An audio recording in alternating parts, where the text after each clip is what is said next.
It's a getaway matinee here in Flushing, New York. We're inside Citi Field. Nice day for Cubs baseball on WGN Sports. The Cubs go for the series sweep and the season series sweep over the New York Mets. Great to have you with us. Jim DeShays and Len Casper with you. The Cubs have outscored the Mets 3-0 over the first two games, covering 20 innings in the series. And when you pitch well, that usually means you're playing pretty good defense as well. Yeah, it looks like World Cup soccer out there. Both teams really struggling to score runs. When you're not hitting, you got to make sure you do the little things right, and you have to play tight defensively. The Cubs have done that so far in the first two games of the series. Real nice play by Herrera out there behind second base. Chris Coghlan made a couple of solid plays, that time coming in on a looping line drive and then robbing extra bases with this nice play out front of the wall in the left. Anthony Rizzo is going to win a Gold Glove at some point. Made that difficult play look easy, so the Cubs pitching staff and the defense did their jobs. The Mets blinked, however, in the 11th inning with a defensive miscue that did not go down as an error, but it loomed large. Yeah, it looked like it would be a fairly easy double play for the Mets to turn as Anthony Rizzo hit this ball sharply to Tejada there. Short Flores, though, on the turn, didn't get a whole lot on the throw. Duda not able to bail him out, and that really set things up for the Cubs. Chris Bryant with a base hit in the left. Chris Coghlan. Yeah, solid line drive signal here for Coghlan. A good throw in. The ball is cut. Chris Bryant got a little overly aggressive. Took a big turn at second base. Was caught. And then Castro delivers the game winner. Just a little slow roller. Daniel Murphy maybe a little bit too deep.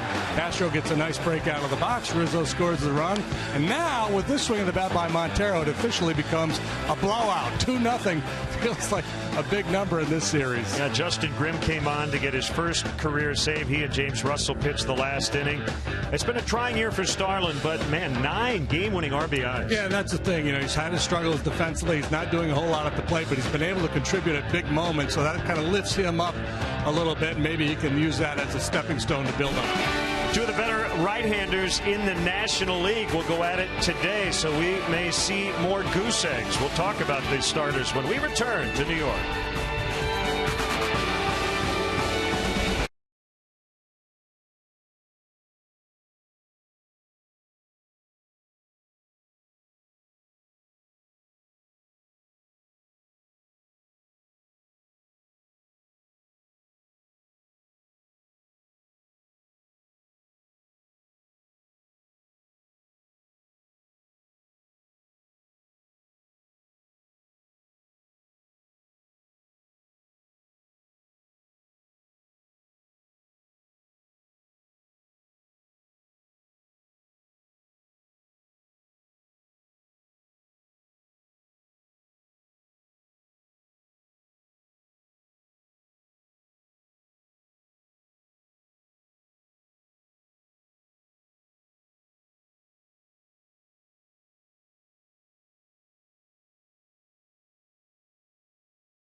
The hard way. This bug's for you. Honda Dream Garage Sales Event. Now it's your Honda dealer. Napa, home of Napa know-how. Ford, America's best-selling brand, inviting you to go further in our fuel-efficient vehicles. Check out our entire lineup at your Ford store or at localfordstores.com. Subway, make a smart play for savory subs this season. Score more flavor at Subway restaurants. Subway, eat fresh. And by Southwest Airlines. Book your low fare now at southwest.com. Hope you're having a good Thursday morning and into the afternoon as we get you set for the Cubs and the Mets and a terrific pitching matchup here today. We've got Jake Arrieta for the Cubs. 40 starts since May 3rd of last year. 8th best earned run average during that time. Very good his last time out in a no decision on Friday in St. Louis. And then Jacob deGrom, last year's Rookie of the Year in the National League. You go back to May 6th of last year, rather June 21st of last year, JD. He leads the majors in ERA. Yeah, he's rattled off 7 consecutive starts of 7 innings or more. He's been unbelievably good here in his home ballpark. You see the numbers for his start back on May 11th at Wrigley. In that game, got hit around a little bit, allowed 4 earned runs in 5 innings of work. Since then, he has been absolutely brilliant. Magic has been the theme here in New York. The Cubs have won both games since the Magician appeared in the clubhouse. Rizzo pulling off a little trick at third base. Cubs baseball is next.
Your home for the most live sports.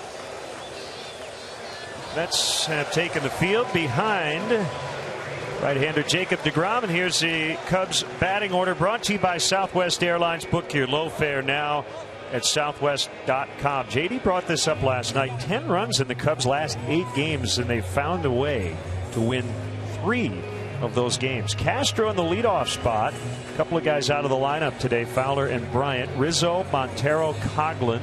Mike Baxter's going to hit 5th ahead of Chris Denorfia, who's in center.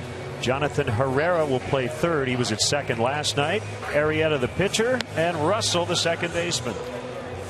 Metropolitans defensively, Eric Campbell makes his first start in the outfield this year. He's done it before. He did it last year. He plays all over the field. Siciliani gets a start in center, spelling Juan Lagares.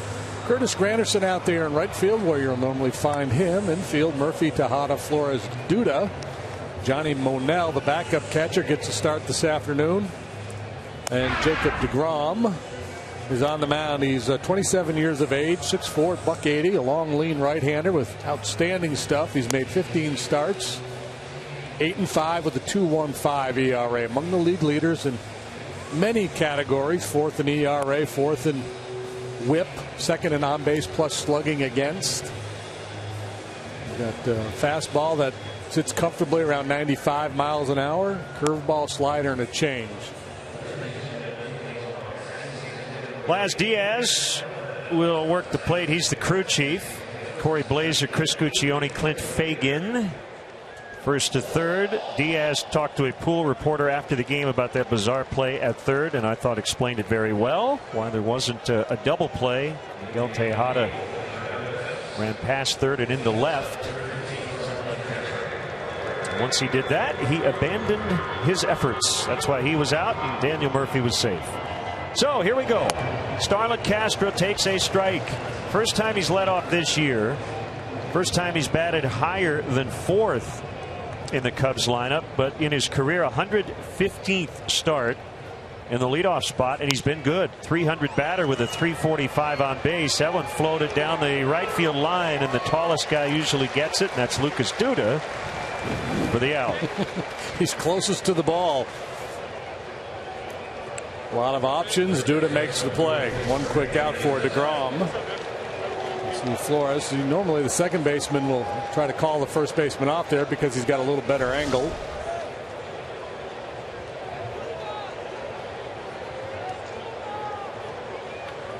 So it's 7 consecutive starts allowing 2 runs or fewer for DeGrom. He's the 4th pitcher in Mets history to do that. Might recognize the other names: Seaver, Kuzman twice, and Doc Gooden. No clue. Or I should say Siva. Rizzo cranks this one foul. Home run distance to right.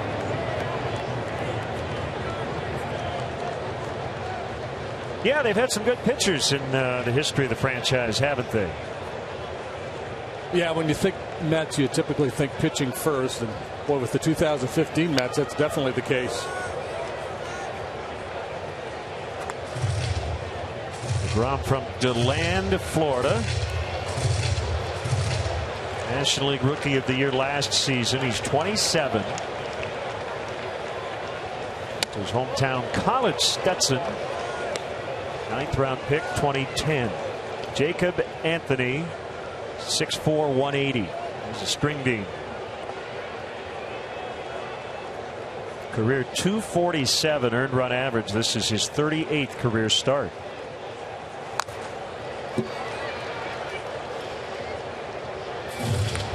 Yeah, he was a 9th round pick out of Stetson. So, you know, imagine there's a fair number of people in the Met organization that are surprised that he's turned out to be this guy.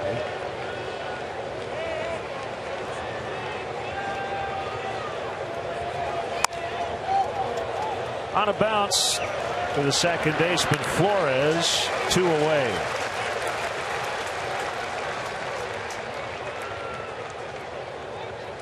Well, not just in this series, but in the previous series in St. Louis, the Cubs really struggling to score runs. In this 2-game set, we've seen a lot of 3-up, 3-down innings for both clubs. We anticipate a lot more of that here today with DeGrom and Arrieta. You never know. You got to play the game. Cubs have had success against DeGrom in the past.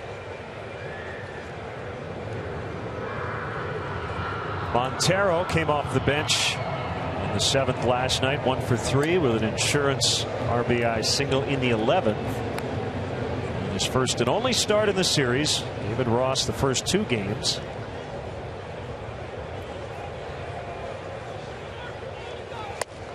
Swing and a miss. 1-1. 78 degrees, overcast today. Yeah, beautiful day to play. Chance of a pop-up shower a little bit later on, but I don't think we're going to be impacted. We've got a bunch of groups of youngsters in the house in the upper deck. That looks like a group to me. Summer camp. Guessing they came together.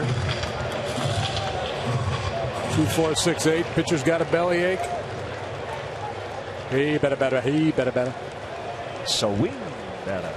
Outside, 2 balls, 2 strikes. Cubs have jumped past the Giants. Half game ahead of them for the second wild card spot. 41-35 currently. As the first inning goes quietly for the Cubs. Jake Arrieta against the Mets hitters when we return.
throwing a bunch of names in a hat. He did make some changes today. Granderson at the top as per usual. He's been one of the rare guys who's been hot in this lineup. The rookie Siciliani gets to start for Lagares in center. Murphy, Duda, Flores, Eric Campbell in left. Michael Kadire still day-to-day with the knee. Monell, the left-handed hitting catcher. DeGrom batting 8th. He can swing it a little bit. And the shortstop, Ruben Tejada, batting 9th. A little different look for the Cubs defensively today. See Coghlan, Denorfia, Baxter in the outfield. That's a different look. And obviously Jonathan Herrera spelling Chris Bryant. That's a little different look as well. Castro and Russell up the middle. Rizzo's got first covered. Montero's behind the plate, and Jake Arrieta will take a 7-5 record to the mound, a 2.94 ERA. He showed you the numbers on his very good start last time out. He preceded that with a complete game shutout. He's been really good against the Mets and good in this ballpark.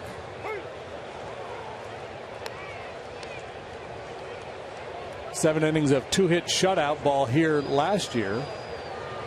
8 innings of 1-run ball against the Mets back at Wrigley earlier this year.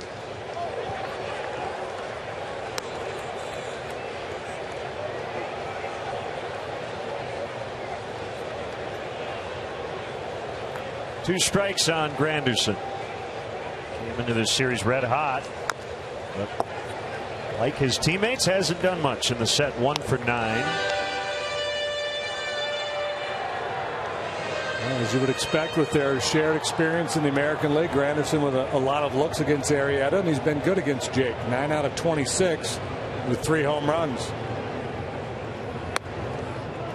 Mets have had 20 offensive innings in this series. They have 10 hits and no runs.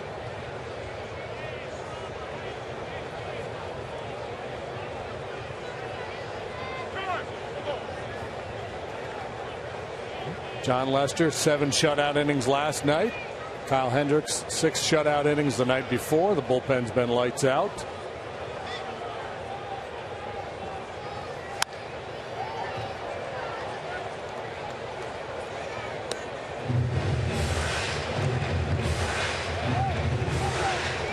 Arrieta's got a lot of weapons.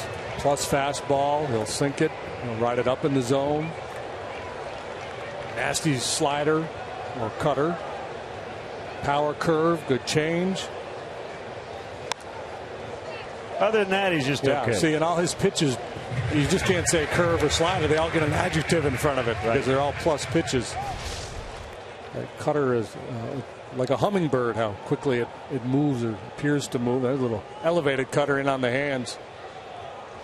Arrieta 6'4", 225, 29 years old. Curveball bounced foul.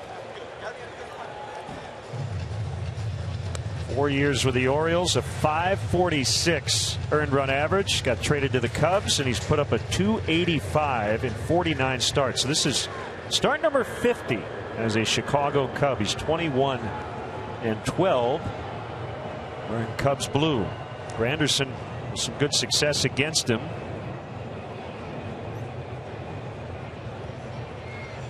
Swing and a miss. Or strike 3. He used all of his weapons, didn't he? Granderson at least made him work and saw some pitches, but finally finished him off with the changeup. Darting down and away from Granderson. Arrieta off to a good start here this afternoon.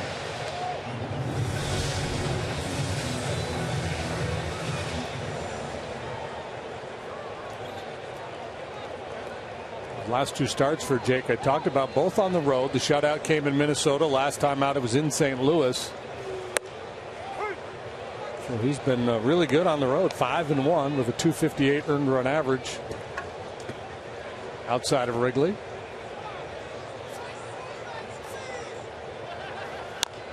Bounced foul. Siciliani 1 for 2 as a pinch hitter and left fielder last night, that botched that suicide squeeze in the 8th inning as the Mets were trying to push across. It would have been their only run of the series, but that still has not happened. 25-year-old rookie in his 36th major league game. Swing and a miss on the curve. So here's our Mazda replay cam. Mazda, conviction, creativity, courage. This is the Mazda way. He could not get the squeeze bunt down. So Murphy did the right thing. Daniel Murphy, if he had passed third at all, they both would have been out. But he stayed right on third, meaning he did not pass Lagares. Now, I don't know why Chris Guccione held Murphy there. Well, because he originally called him out. And then I think he realized that, no, that's not right. So he didn't want him to leave the base. That one rolled into center.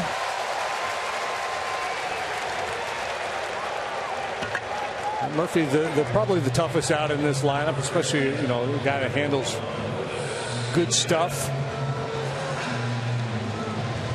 Duda, who's coming up now, the most dangerous man in the lineup. Yeah, it's just a lack of awareness on the part of Tejada, not understanding the game. You just got to go and stand on the base and let the umpire sort it out. Now Duda. 1 on, 2 down. It's the first hit for either team. I guess it really doesn't matter as long as Murphy did his job. There was going to be 1 out on the play, regardless of what Tejada did. Murphy kind of saved him in that regard. I want to send out a happy birthday wish to our good friend Gary Stark, Cubs clubhouse man, celebrating number 39 yet again. Quick throw, and Murphy got back. Just got in. As Montero fired a strike. Joe wants to take another look.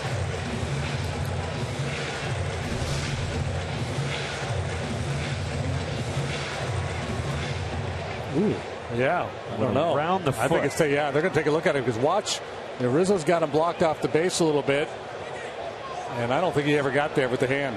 By the time he did, the tag was applied.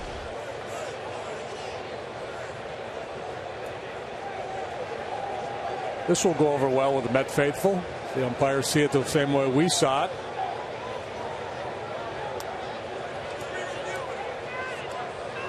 Nifty little play there as Rizzo's foot seemed to keep Murphy from getting to first base.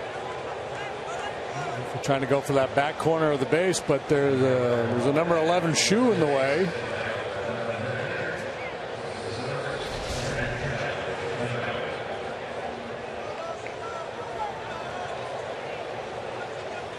Assuming this is overturned, the Cubs will keep their challenge.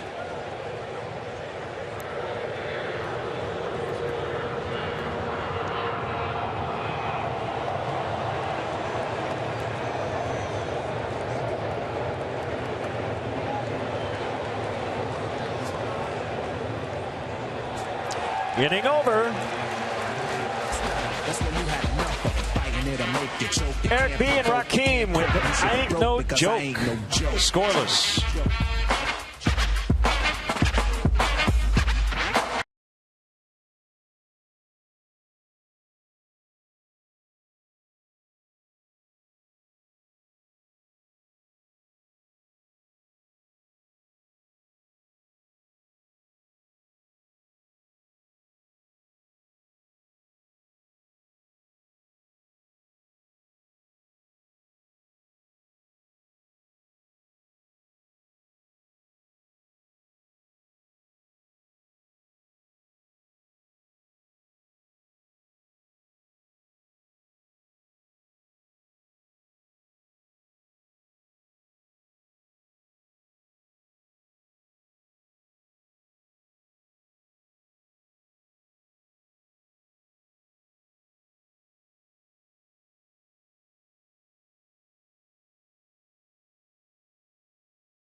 And we've gotten a lot of requests. That's Eric B. and Rakim. I said Rakim. It's Rakim.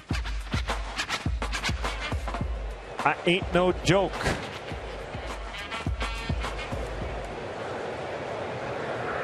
Chris Coghlan here in the second. Bounced in front of home plate.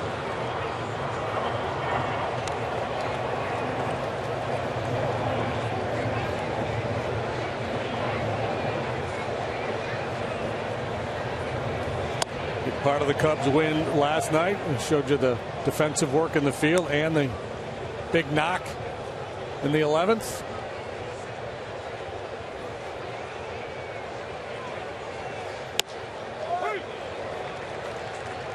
Two and one on Coghlan.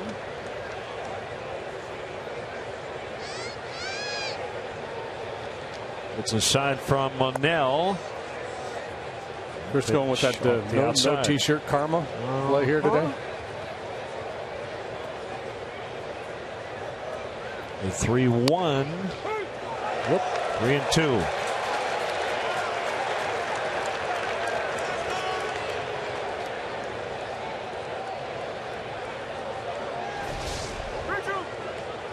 Running fastball that Chris thought was off the plate. Laz Diaz thought it was good enough. Our pitch tracks by Xfinity agrees with Coghlan.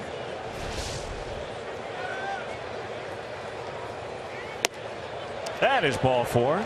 Steve checks in on Twitter that he thinks you and I should have a freestyle rap battle. You win at some point. What, you're giving up already? Well, I don't know. I could probably work something up.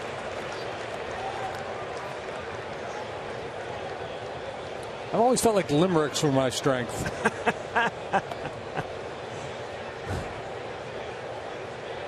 Here's Mike Baxter, the ex-Met.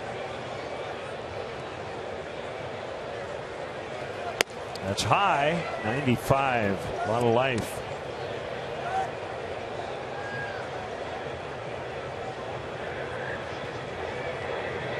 Back home for 10 leading into the break. Marlins, Cardinals, White Sox. Building a day-nighter next Tuesday. Don Roach will start on Saturday night against the Marlins. Marlins get back Jose Fernandez today. And the Giants seeing the return of Matt Cain. Both those guys making their 2015 debuts this afternoon against one another. It's 3-1 San Francisco in the fifth. Gregor Blanco has hit a home run off of Fernandez. Marlins are going for the sweep in that series, so they've helped the Cubs this week.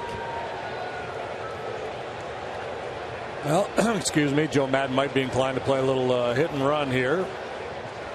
Rom gets a lot of outs on the ground. He also gets a lot of swings and misses. That's the downside.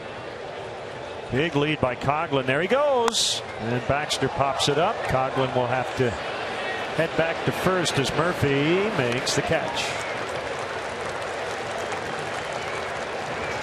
Hey, celebrate the 4th of July weekend at the friendly confines. As we just mentioned, the Marlins are in town for this weekend set. There will be red, white, and blue themed bleacher fun on tomorrow, followed by the first ever post-game fireworks show after the game on Saturday. And as always, family fun on Kids Sundays, which includes running the bases after the game. Tickets are available for all three of those games, and you can find them at Cubs.com.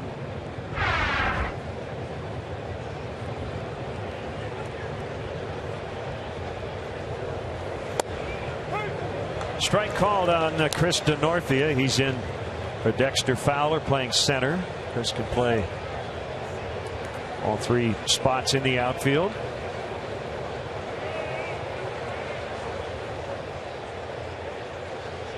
This DeGrom fella here has a 1.33 ERA here in his home ballpark. There's the Cubs' first hit. Coghlan will head to third. And they're at the corners with only one out.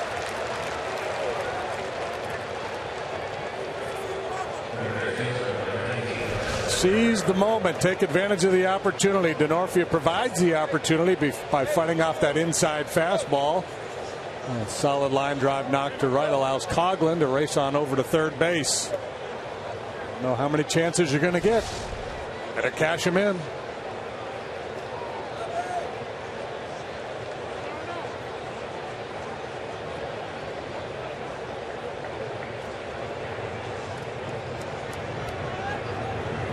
Switch hitting Jonathan Herrera.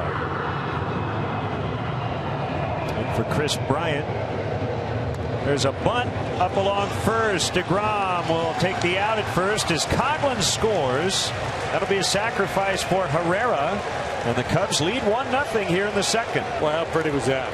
Beautiful execution by Herrera. DeGrom had no option to go home. The only play was at first base. Beautiful drag bunt.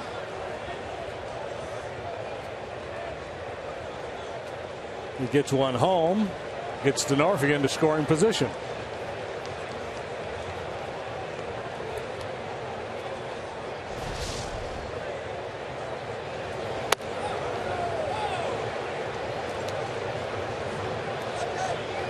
On Jake Arrieta.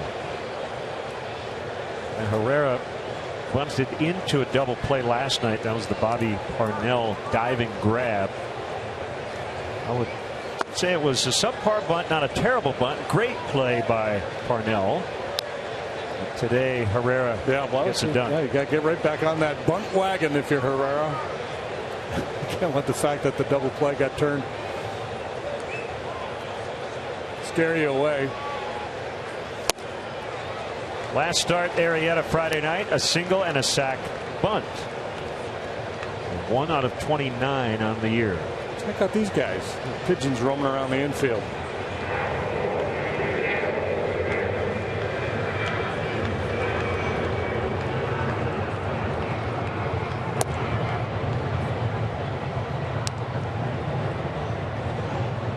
I'll be roaming around looking for sunflower seeds.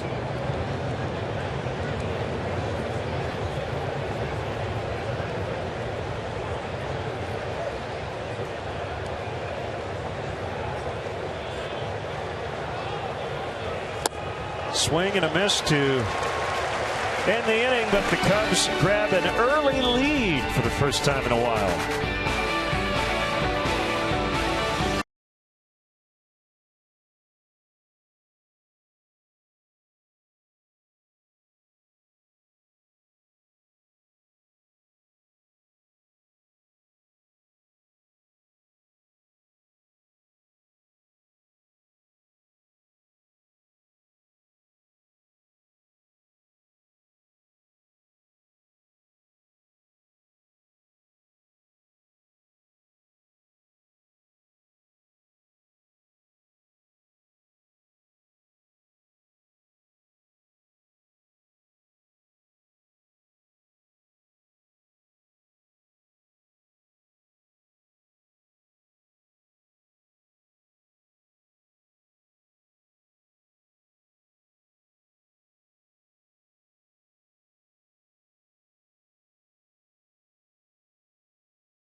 And the Hot Stove Cool Music All-Stars will be rocking the Metro, and we'd love to get your Cubs selfies.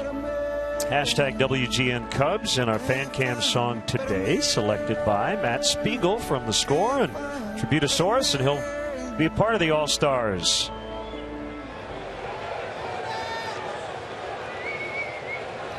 One nothing Cubs. Lucas Duda was at the plate when Murphy was thrown out.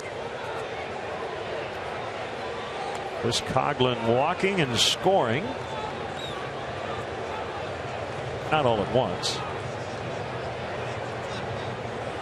That was a leadoff walk work by Dexter Fowler in the 11th last night that got things started.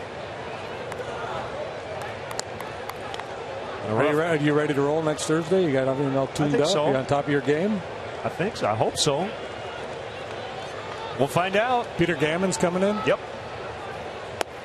Theo will get up there to Dax Nielsen from Cheap Trick, John Stearett from Wilco. Great group. Duda had a rough go last night, 0 for 5 with 4 strikeouts.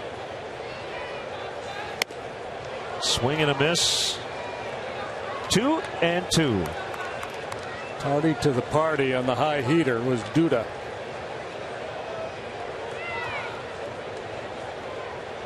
'97 from Marietta.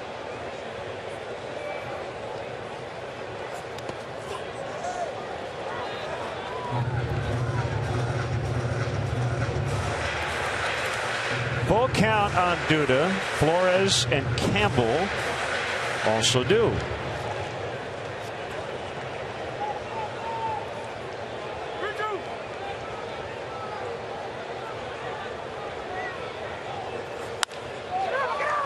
Rizzo to Arrieta, fires a bullet right to him at the bag. I mentioned this before. He rarely makes anything other than a perfect throw to a pitcher covering on those 3-1 plays. Yeah, you know, he's obviously a really good player, but it's been on display here. He had that double to left center last night, the creative slide at third base, and how many big slugging first basemen are able to pull that off. And there's always this piece of his game too. Such a solid defender.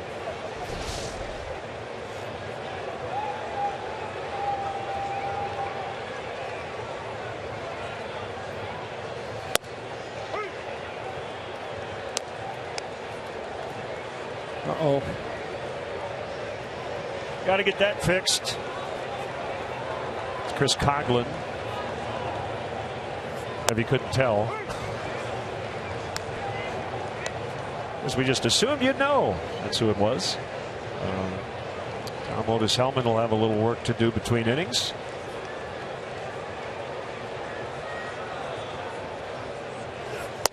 Swing and a miss. Strike 3. 5 batters in, 3 punch outs for Arrieta.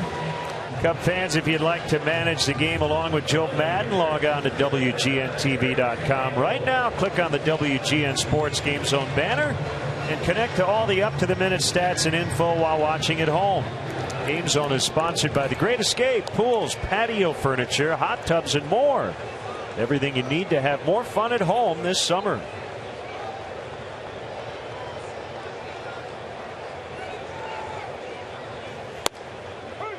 Strike on Eric Campbell.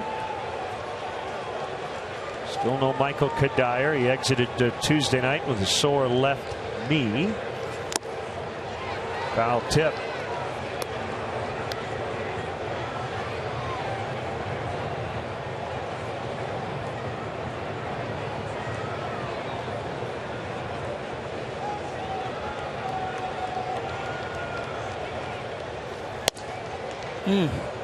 That is firm. Marietta now just he and Montero deciding what do we want to finish him off with here.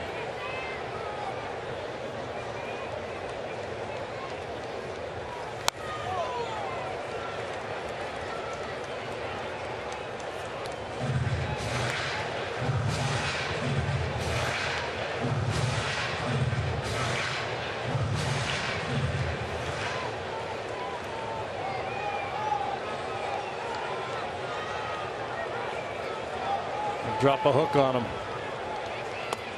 Good take. Campbell, as a minor leaguer, showed a lot of patience, had a high walk rate, good on base percentage.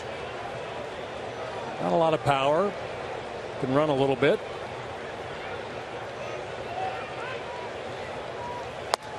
Called strike 3, inning over. 22 straight scoreless innings for this Mets offense to start the series. 1-0 Cubs. She dreams in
Xfinity.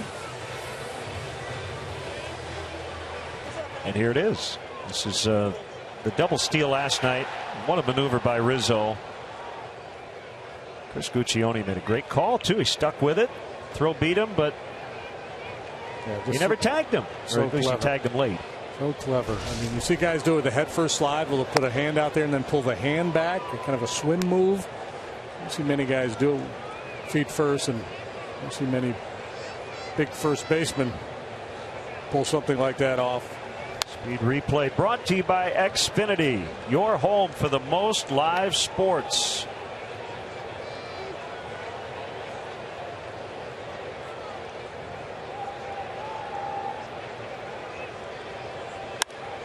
Russell sends one in the air down along the right field line. Granderson over, foul ground, no play.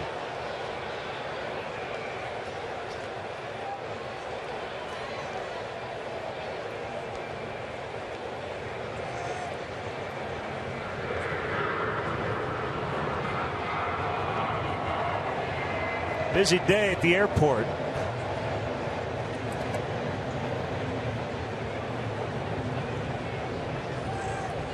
Usually we fly right out of LaGuardia, which is very convenient. That's high. It's 2-2.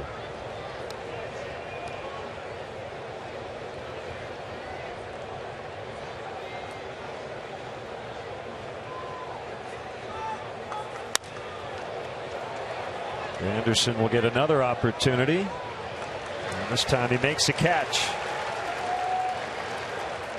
MLB.TV Premium is #1 for streaming live sports. Watch every out-of-market game live or on demand in True HD on over 400 mobile and connected devices. Blackout and other restrictions apply. Visit MLB.TV for details.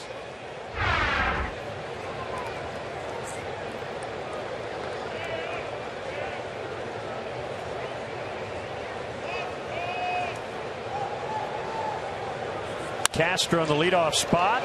Base hit left field.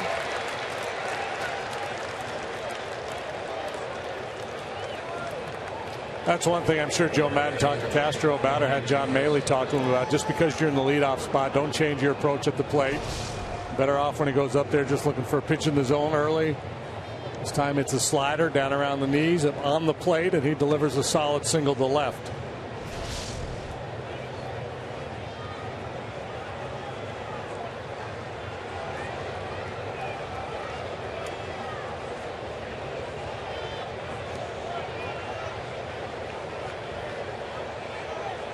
Pitch to Anthony Rizzo is low and outside, ball 1.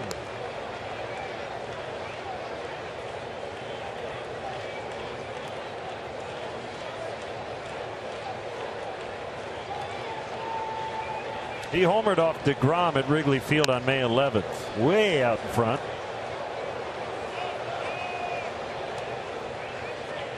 In that game in Miami, Jose Fernandez has homered. Justin Bour, who won the game last night with a 9th inning home run, has hit a 3-run shot as well. It's 5-3 Marlins in the 5th. That was a 3-run walk-off for Bour last night. It was, yeah.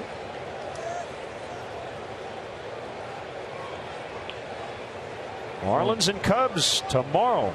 Former Cub farmhand Bour. Yep. DeGrom spoiled a good pitch, or excuse me, Rizzo spoiled a good pitch, that changeup from DeGrom. League at bats just 208 against this guy.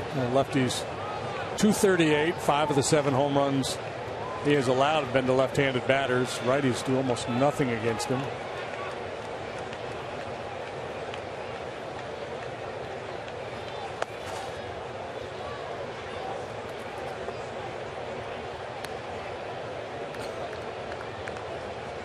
Montero on deck.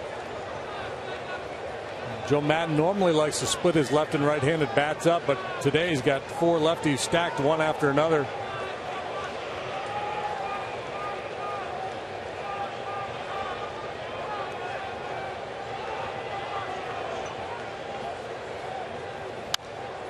I think a lot of the reasons why a manager will split up his left and right-handed batters is to create matchup problems later in the ball game. But I think with a guy like DeGrom, I think Joe's thinking was probably, well, my best chance is if these left-handed batters could collectively get something done, put an inning together against him, and so let's not give him any easy outs in the midst of this string of left-handed bats.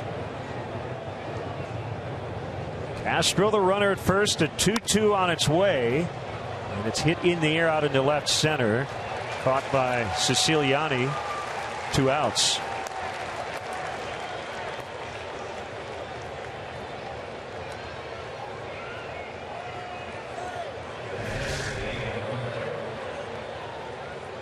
Again with the changeup, boy, he featured that pitch at least 3 times in that sequence. Staying out of the zone for the most part. Only 1 pitch in the strike zone.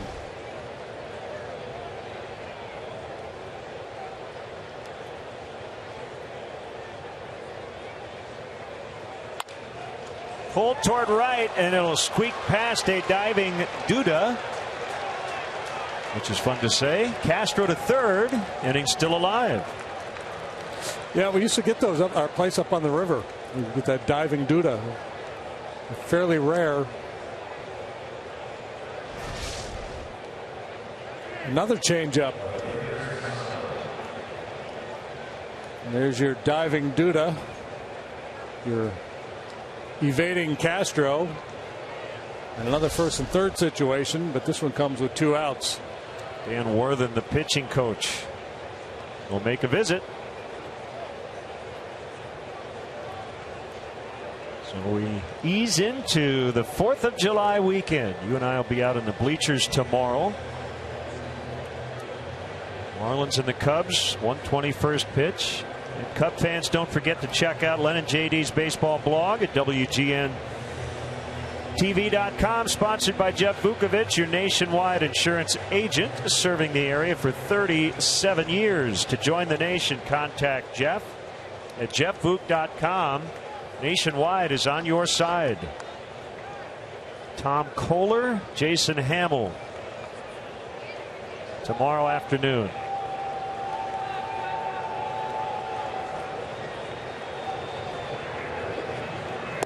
Good to be home for a couple of weeks with the All-Star break as well. Feels like when we've been home, it hasn't been for very long. Yeah, excuse me, we had some very short homestand. In for 4 or 5 days, right back out. A scoring chance here, this time with 2 outs. Looks like Chris Coghlan has a new pair of pants.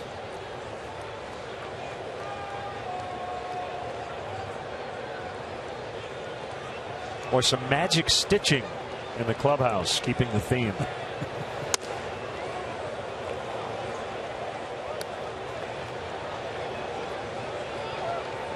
Well, maybe part of the conversation was let's not give in to Coghlan. We feel better about Baxter. 3 balls, no strikes. Baxter is on deck. He will get an opportunity. And that's just a function of the Mets and how bad they've been offensively, that you would even have that conversation with a guy like DeGrom on the mound this early in the ball game.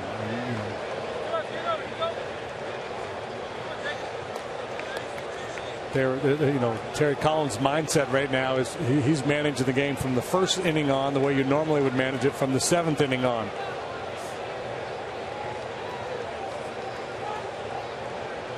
Baxter 3 on, 2 down, 2 hits and a walk here in the 3rd. The pitch, it's a strike. Normally early in the game, a manager will manage to prevent a big inning. And then later in the game, your strategy is to prevent a run in a tight ball game. But understandable that Terry Collins would kind of take this 1-run approach this early with his offense struggling the way they are, and Jake Arrieta on the mound for the Cubs.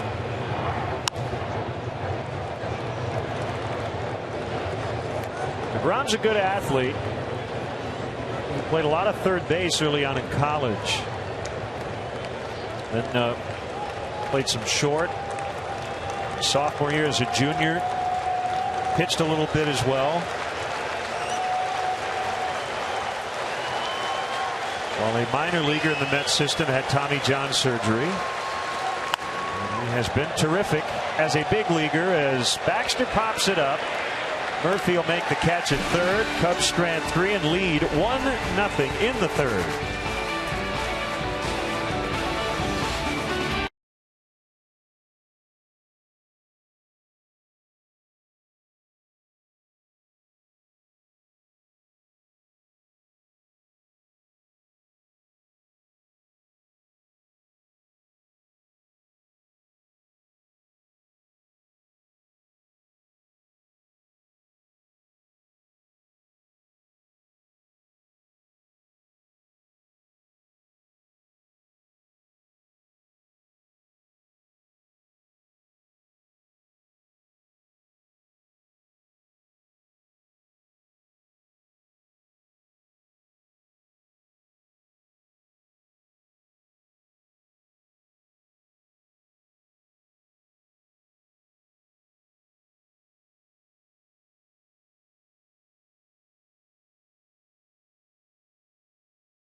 On Wednesday, July 8th, Cardinals are in town.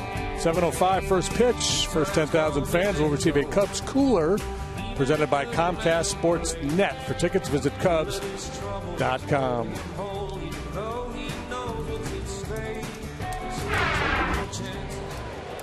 Harlem River Blues. Justin Towns Earl.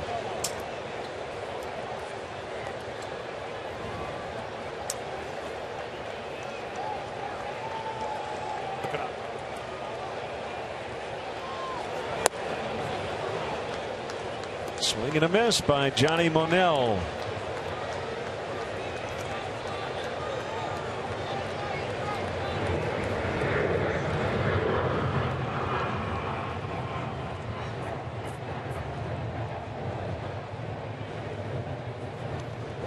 Bounced out in front of the plate and he offered at it. It's a strikeout. Yeah, this is starting to resemble the big kid in Little League, just striking everybody out the way Arrieta's going along here against this Met lineup. He struck out 10 of them back on May 12th at Wrigley in 8 innings. He's well on his way to double digits here this afternoon.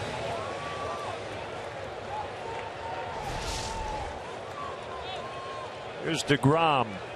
6 out of 34 with an RBI. 200 in his short career. Most strikeouts ever in a ball game for Arrieta. 13 Cincinnati Reds struck out against him last September.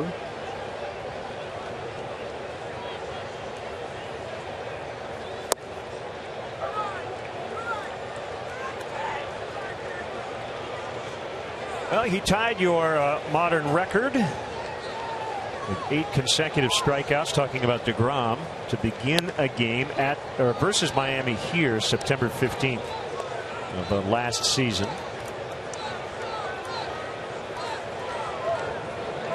But he did face the pitcher as the ninth batter, and you did not. So you win the tie, right? Yeah, in my mind. That's deep. Still carrying, and it's going to hit the warning track, then the wall. Jacob DeGrom nearly hit it out of here. It's interesting the Mets haven't been doing any hitting, but their pitchers have. The kid, Steven Matz, the other day in his debut, had 3 hits, drove in 4. Now DeGrom almost leaves the yard. An ambush from DeGrom. Mets have their first base runner in scoring position this afternoon. His third career double. The other two were hit last season.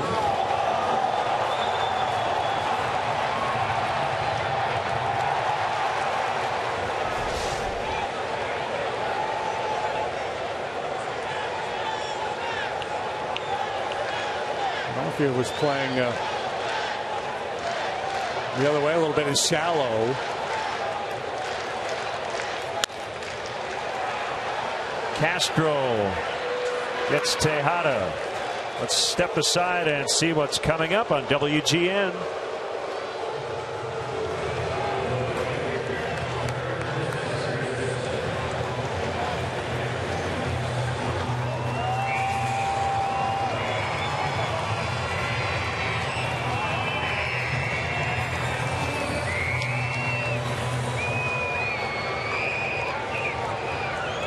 Cubs and Mets. Cubs looking for a sweep. Mets haven't scored yet in the series. In there on Granderson. So the Cubs trying to sweep the entire season series. They won all four at Wrigley Field back in May. A perfect 7-0 campaign against the Mets would be the fourth season series sweep of at least 5 games. Swept Cincinnati, the Cincinnati Ball Club, back in 1876, 10-zip. The Buffalo Ball Club in 1885, 15-0. And then the Atlanta Ball Club in 2008. Cubs went 6-0. And according to Ed Hardig. So this would only be the fourth time in franchise history the Cubs would have engineered a season sweep of at least 5 games. Oh, with that Buffalo club, my goodness.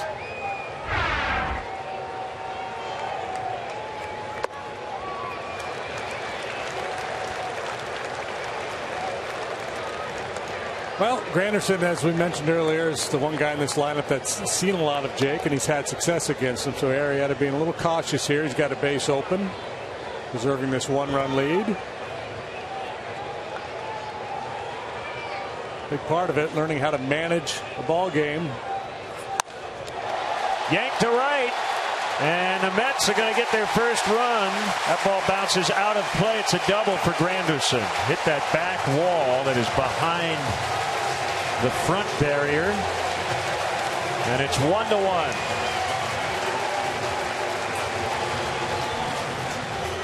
Granderson making sure that ball actually bounced out of play. Hit the black diagonal wall above the orange padding, meaning it's out of play, and that's a book rule double.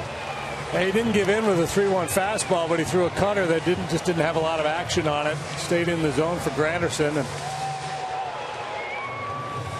Mets fans rejoice as the home club finally scores a run in this series. Yeah, the way it's gone in this series, the Cubs get the winning run last night on an infield single, and the Mets start a rally with the pitcher doubling here in the third. Cubs got their run on a safety squeeze.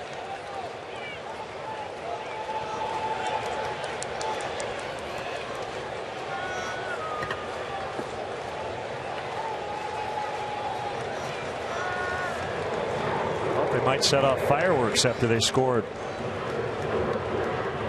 Swing and a miss. 0-2 on Siciliani. Yeah, they should have started playing New York or something, but I imagine that would have cost somebody their job.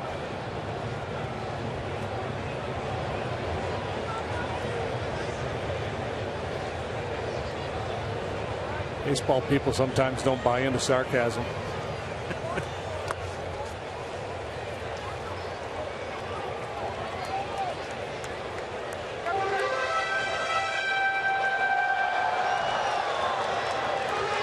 I told you the story, but it was my last year in Houston. We had a bad club. We didn't win very much. We're going through a very tough stretch. So I convinced our media relations guy to go upstairs before the game during our batting practice and put Christmas music on for BP. So this is Christmas music. Everybody likes that. It'll lighten the mood. And I was out shagging behind second base during BP, and Art Howe was our manager. And he was hot. He said, So everybody wants to go home. They want it to be the off season. They want the holidays, right? I didn't admit to him that I was the one that was playing. Did you ever tell him? No. They get Siciliani, and the inning comes to an end. The Mets get on the board. The Cubs' long scoreless streak, 25 innings, comes to an end. 1-1. Make it there, I'll make.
Alone.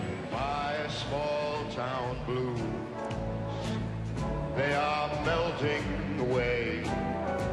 1-1. I will make Cubs trying to sweep. Mets trying to salvage a finale. Kristen Orpheus, strike one. Is that Sinatra or Phil Hartman? Phil Hartman did a good Sinatra. He did, didn't he?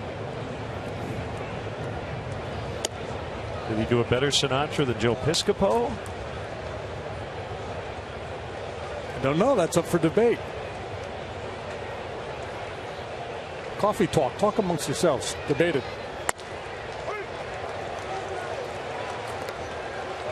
1-2. A couple of Cubs organizational notes on this Thursday. Kyle Schwarber last night had 3 hits for Iowa. Hitting .313 in 9 games at AAA. Congrats Albert Almora, Dan Vogelbach, AA Tennessee. They'll represent the U.S. in the upcoming Pan American Games in Toronto. I guess good news. Not good when one of your pitching prospects has any sort of arm issue, but elbow inflammation for Dwayne Underwood, the 20-year-old right-hander. No structural damage. As this ball is popped up behind second base. Flores grabs it. 1 out here in the Cubs' 4th. And the international signing period has begun, and the Cubs reportedly very, very busy. Signing many of the top-rated players out of Latin America. Nothing can be announced officially until the physicals have been taken, contracts, paperwork done, all that sort of thing. But it's being reported that the Cubs making an impact on the international market.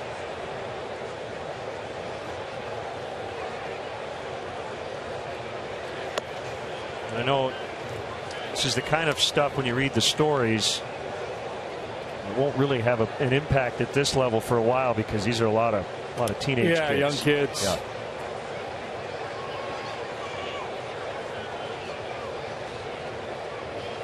And that's going to become more important, right? As the Cubs continue to improve and finish higher in the standings, obviously they're going to have a lower pick in the amateur draft every year. So the ability to find some players in that during the international signing period, obviously will become even a little bit more important.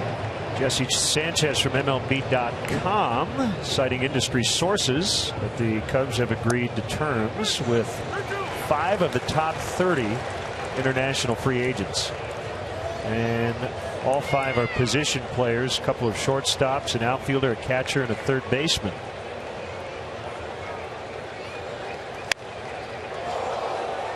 That was strange as Herrera is out. The ball ended up near the mound. The bat ended up in foul territory and a couple of different pieces. Shattered. Should do be. Go ahead, bite the Big Apple. He's way out in front of a changeup. Hit it right off the end of the bat. And there's the former shortstop.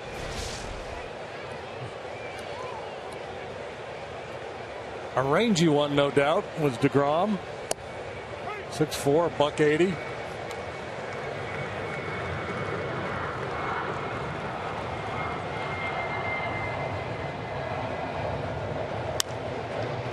Bounce wide of third. It's foul.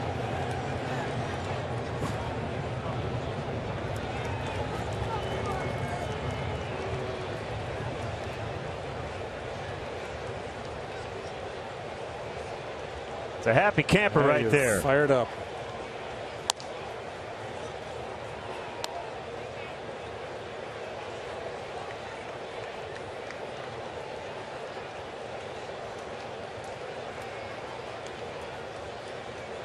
Jake looking for a little revenge. DeGrom doubled and scored off of him. Jake got a knock last time out, his first hit of the year.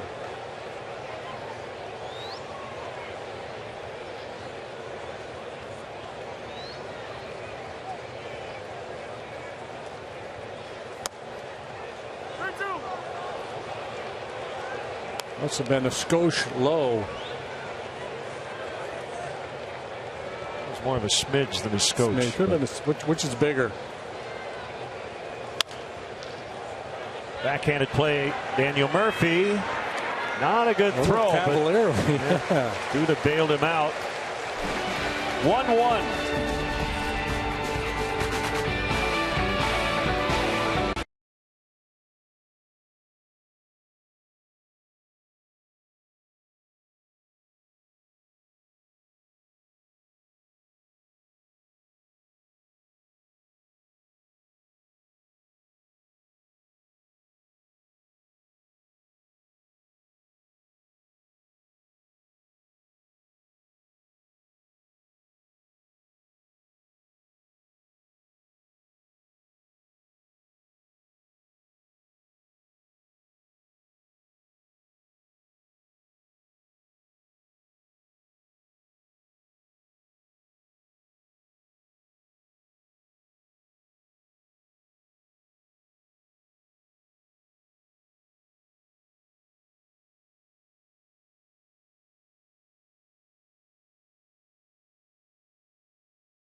A little later on today, Cub fans, show your Cubby pride with Cubs checking and an official Cubs MasterCard debit card. Only available at your local Wintrust Community Bank. Go to wintrust.com/Cubs to learn more. Member FDIC. A 1-1 deadlock as the Mets bat here in the last of the fourth inning. Murphy, Duda, Flores, and ball one. Murphy singled in the first, picked off, originally called safe at first. And on replay review, it was overturned. He was called out, and the first inning came to an end. Third game off the DL. He's 4 out of 10 in this series.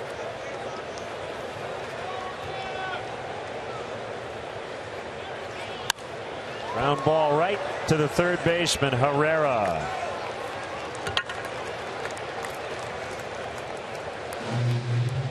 Terry Collins thrilled to get Murphy back, hoping to jumpstart this offense a little bit. Collins in his 5th year managing here in New York, looking for his first winning season. They got off to a great start. Had some injuries to deal with. David Wright is still out of action. He's only played on 8 ball games.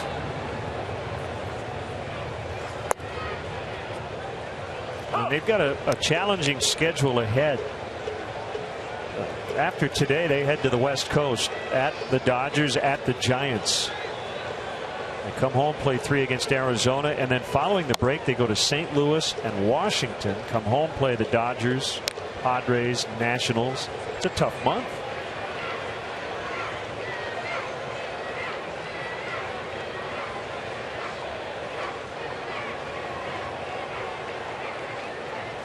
One to Duda, fouled back to the net. Yeah, they've been a Jekyll and Hyde team. They've been very good here in their own ballpark. Second best home record in baseball behind the Cardinals.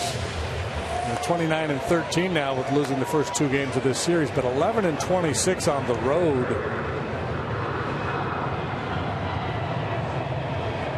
Just treading water. They're a game above 500 overall, but it's hard to imagine the Mets finishing with a record above 500. Ouch. Full way to reach base, but Duda is aboard.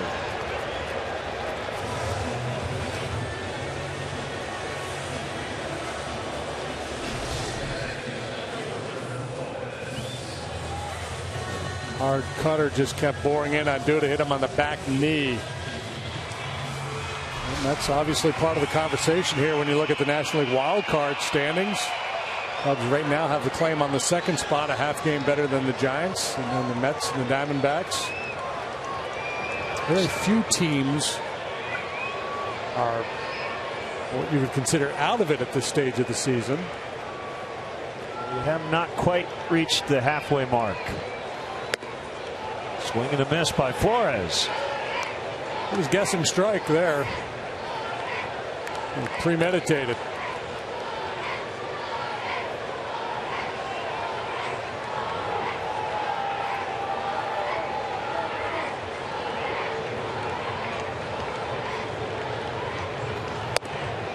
Strike 2 on Wilmer. 6'3", 205, 23 years old. From Valencia, Venezuela.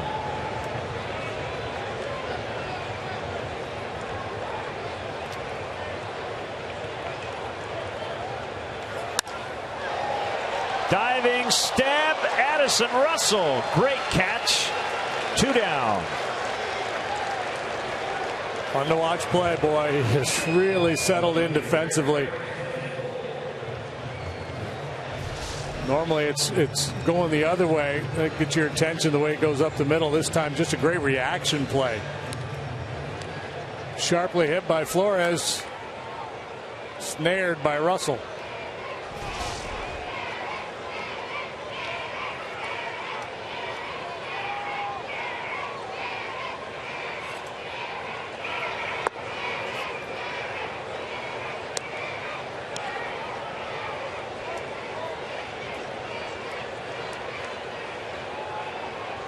So is that group saying Eric? Yeah, last time they're just whoever comes up there, they've got some kind of a rhythmic chant going.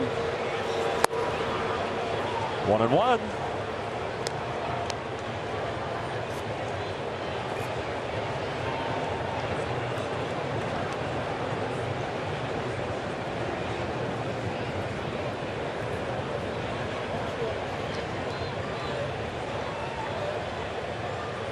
Campbell made his major league debut last year.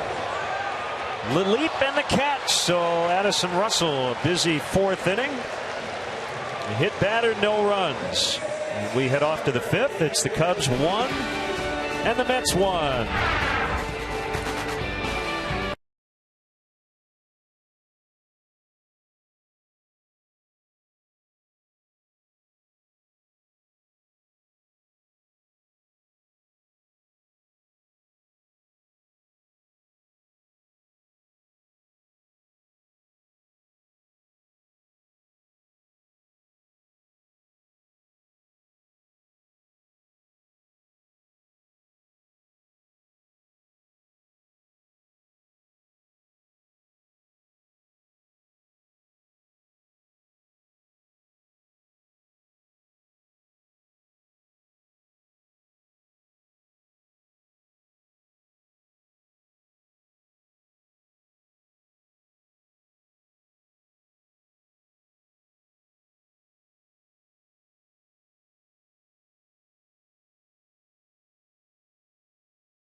Third bank, the Curious Bank.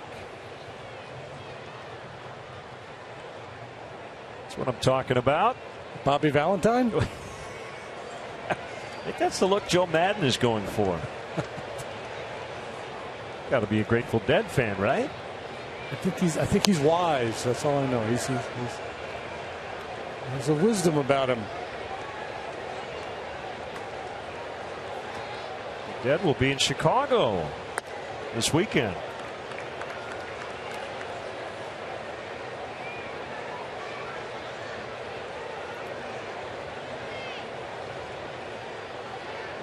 Two-0 pitch. Now 2-1.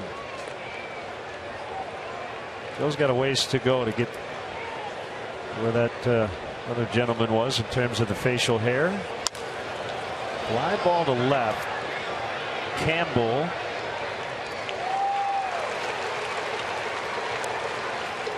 Kick off your 4th of July weekend at Wrigley Field, starting with the Budweiser Bleachers Friday's Red, White, and Brew celebration. That's tomorrow with the Fish in Town. Now, Budweiser Bleacher fans 21 and older can soak up the sun in their new patriotic Cubs tank while enjoying lively summer hits, patriotic music, along with classic American fare. Tickets are still available at Cubs.com.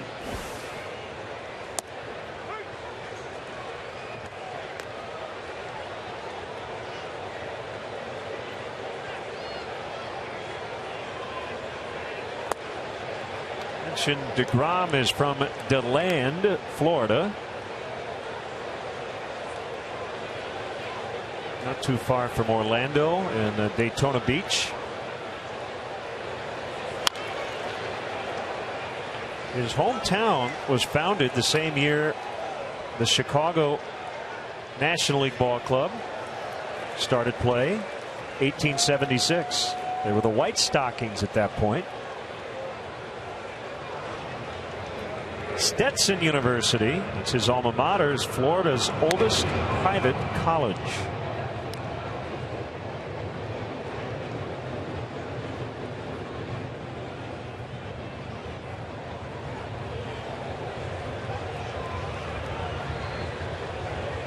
They're the Hatters.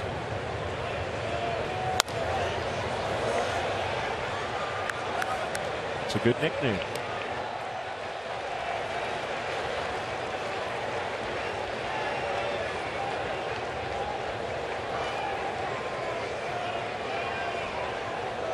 He'd fit right in.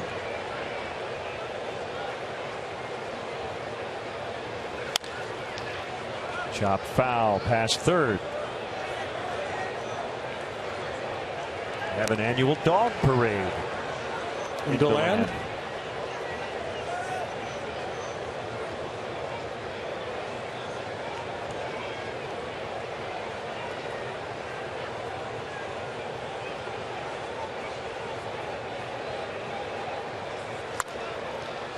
Another one-hit foul by Castro. He's in the leadoff spot today with Dexter Fowler getting the day off.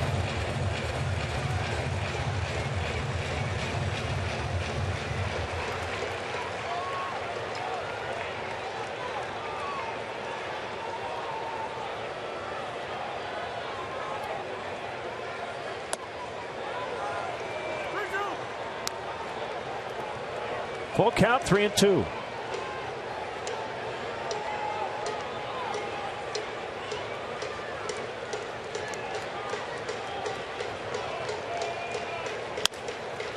Toward the hole, cut off by Murphy, spins, throws, gets by Duda. Castro on his way to second. And he'll stand there, probably a single and an error.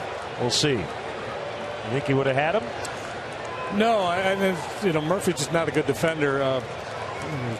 Second base is his normal position, but he doesn't get good marks for his play over there. He's not quite as nimble as some others. Pretty slow going after that ground ball. By the time he spins all the way around, allows Castro to get down the baseline and be in position to beat that throw. So yeah, I think single and an error, even though not sure he would have been safe had Duda been able to pick that ball.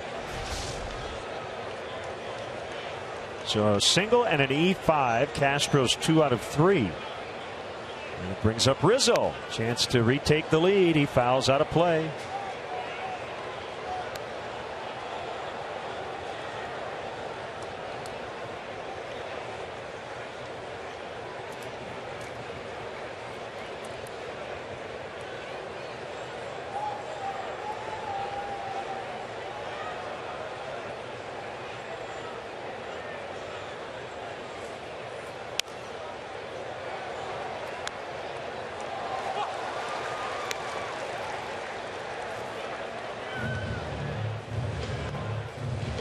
Two strikes on Rizzo.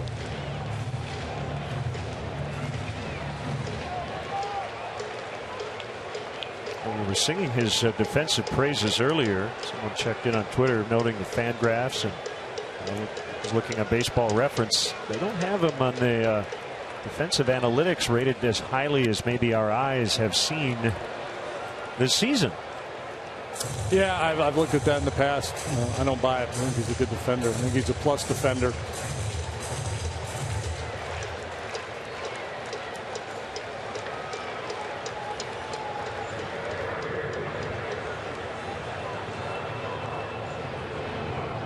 Now, Stats has him as a plus D-WAR player this year. 0.4. That's the other issue. I think, you get different sites with different definitions. He has made 2 errors this year at first, which is not always an indicator of how good a guy is defensively. I mentioned his solid throws. Yeah, I don't know whether, how they come up with their numbers, especially when it comes to first baseman.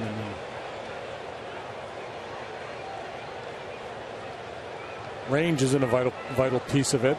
Even with that, he's got good feet, good footwork around the bag. He saved Chris Bryant probably a handful of throwing errors early in the year when Chris was struggling a little bit with his throwing.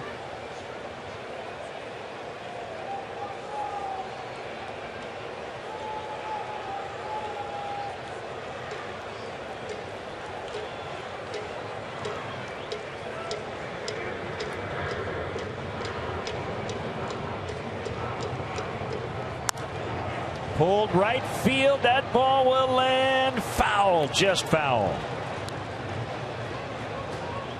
First base umpire Corey Blazer getting a little help from some fans wearing Mets colors down in the corner. Let's see, by that much. Unscoring double. Could have been, but just a little bit foul. Funny if an umpire ran down there and asked the kid, hey, what did you have? What do you got? Fair or foul? I didn't get a good look. Floated out into shallow left center, and it drops. Castro now around third. Here comes the throw toward the plate. Cubs lead 2-1.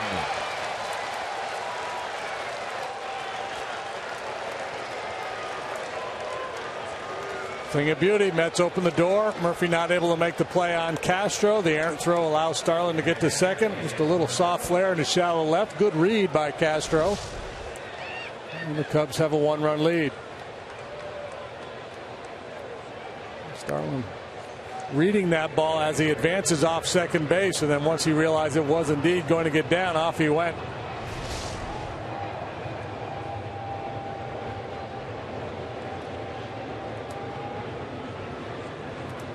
Montero the batter. 2-1 here in the fifth.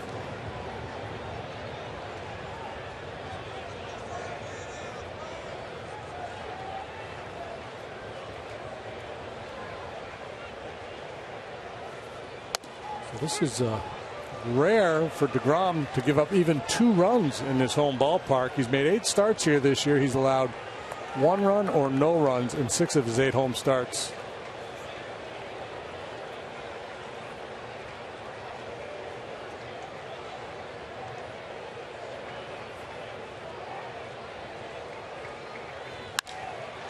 In the air to deep center. Siciliani back on it.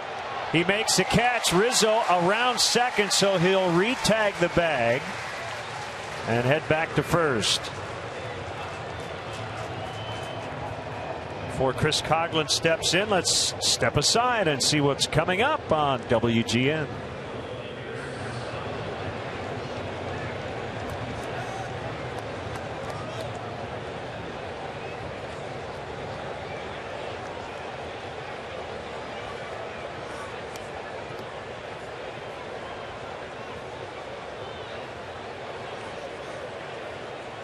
Wrapping up the road trip here in New York. The Cubs got swept in St. Louis, but trying to sweep the Mets.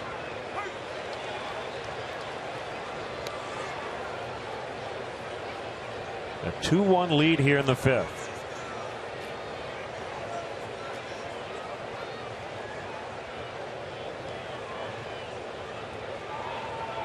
Rizzo with a walking lead at first. I thought he might just keep going, but he decided to put on the brakes. Well, he was trying to time it, trying to get the jump on DeGrom, and DeGrom didn't go. And Anthony had to slam on the brakes and retreat.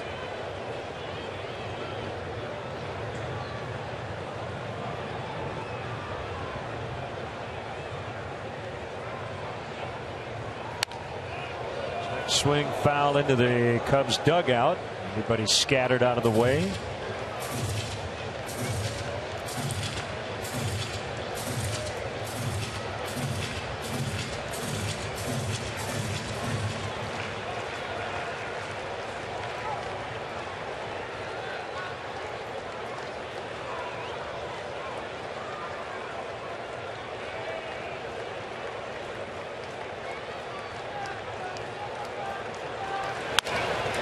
Pulled to right. Granderson on the move now, makes the catch, and the inning comes to an end. Anthony Rizzo and Starlin Castro team up. Jay-Z to break. 2-1 Cubs. I can make it anywhere. Yeah, they love me everywhere. I used to cop in Harlem. All of my Dominicanos right there up on Broadway.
One of the first 10,000 fans there. You'll take home a Cubs camo cap, just like George Washington used to wear.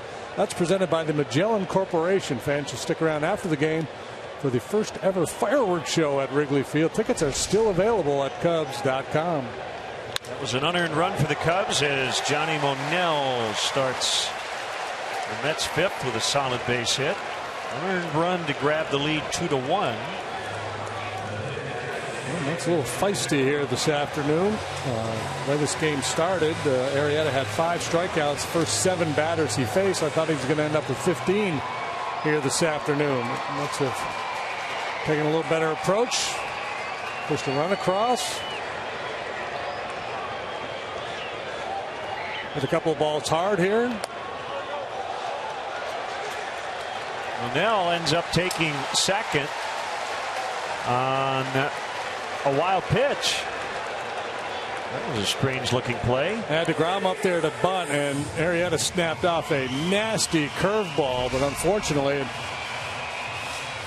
bounced out in front of home plate off the shin guard of Montero. Pretty much where DeGrom would have liked to have bunted it had he put it in play. But the Mets get the extra 90 feet without giving up the out. DeGrom with a 1-out double last time up. Scored the Mets' only run. In college, he hit a home run off Chris Sale.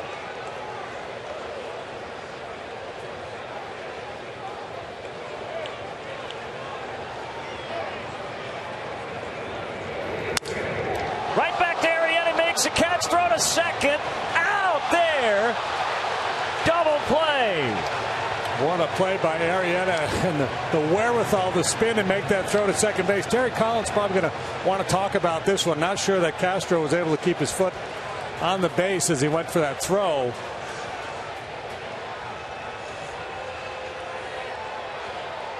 Collins up at the top step of his dugout as his guys review the video and waiting for the thumbs up as to whether to challenge or not. And it looks like he's not. Wow. What a play.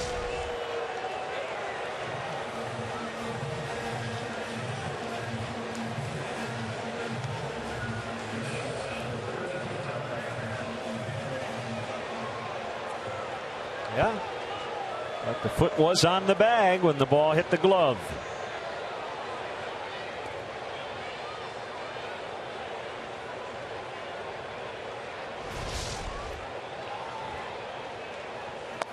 Ducking and catching that ball all at the same time and then turning and making the throw.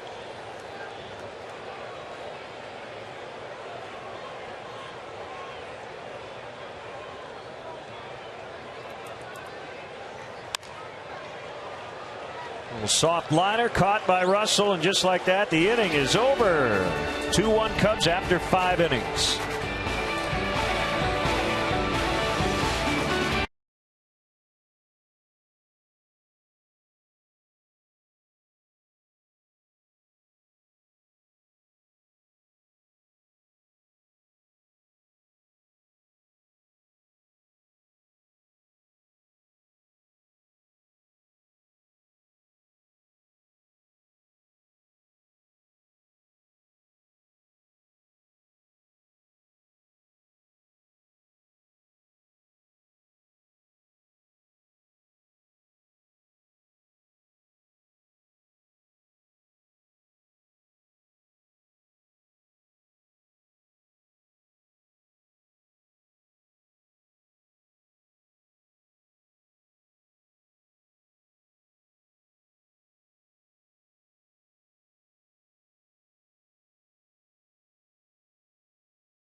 Subway. Subway, eat fresh. Message and data rates may apply. Electric Field, MGMT, as Herrera and Russell discuss things. Jacob deGrom trailing this one 2-1. Back to work here in the 6th.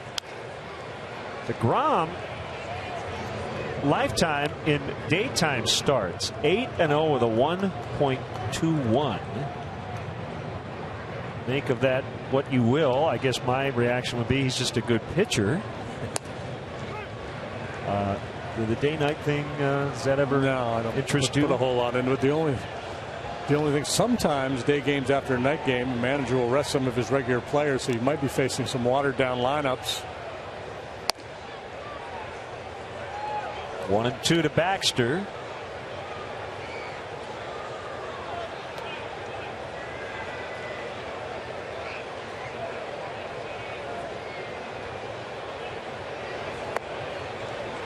A lot of changeups here today.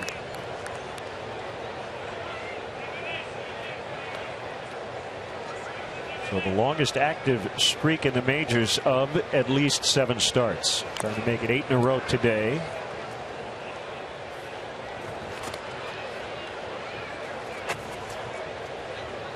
He's at 100 pitches right now. And that's about where he's been to get through 7 or 8 here lately. He went 8 innings his last time out on exactly 100 pitches. So the Cubs have made him work. Ground ball sharply hit into center.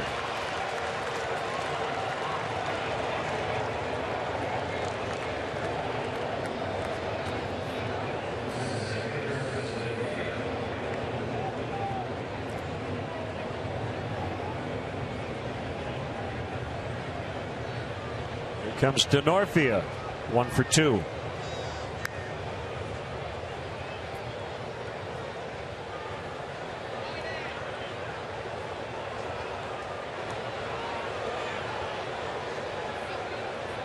DeGrom has been lights out in this ballpark. 18 career starts at Citi Field, coming in a 1.54 ERA.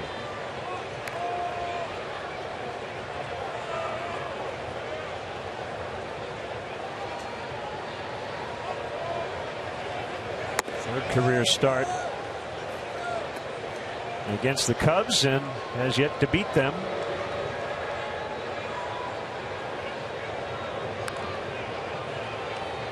No decision for Bartolo Colon last night. That's his first no decision of the year. He'd gotten 27 consecutive starts with a decision going back to last year. Yeah, how about that? And he's never beaten the Cubs. Last night was his 6th try. 2-1.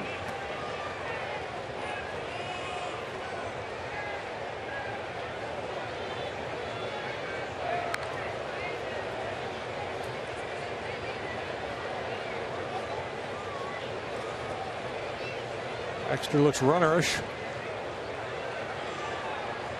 Nope. 2-2.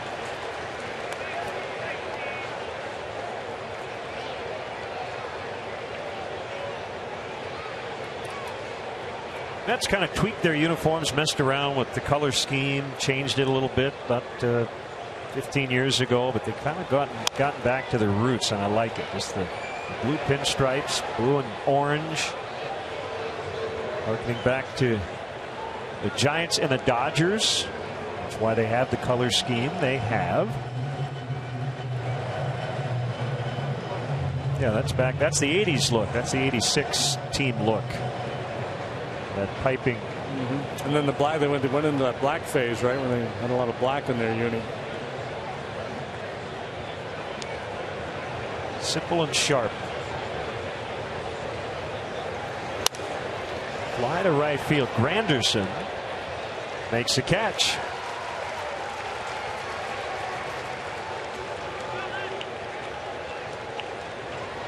Friday, September 11th, the Zach Brown Band is coming back to Wrigley Field for their Jekyll and Hyde tour. Tickets are on sale now at Cubs.com/Zach Brown Band. These guys have won 3 Grammys. You won't want to miss it. Cubs.com/Zach Brown Band. Friday, September 11th. Alex Torres And Logan Verrett. One strike on Herrera.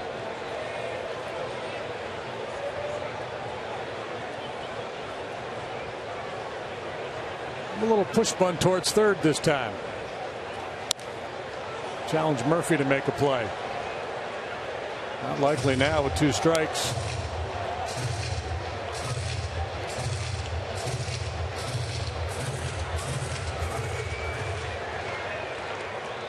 Sweetheart of a little drag bunt first time up to get Coughlin home from third.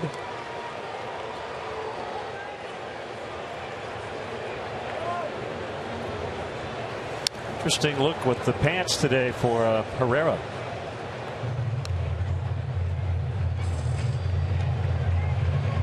Looks like they left him in the dryer a little too long. I'm sure that's by design. That's what he wanted.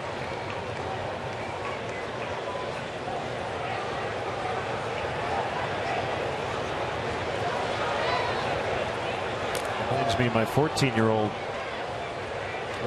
Growing out of his pants 5 inches the last 6 weeks.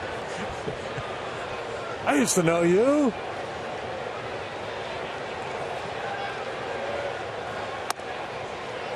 One ball, 2 strikes.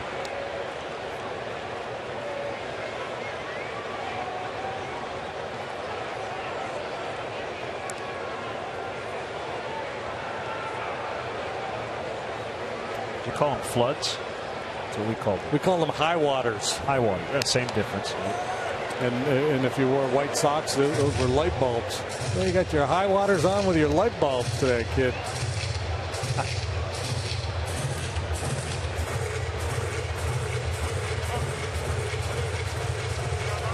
Kids are so mean.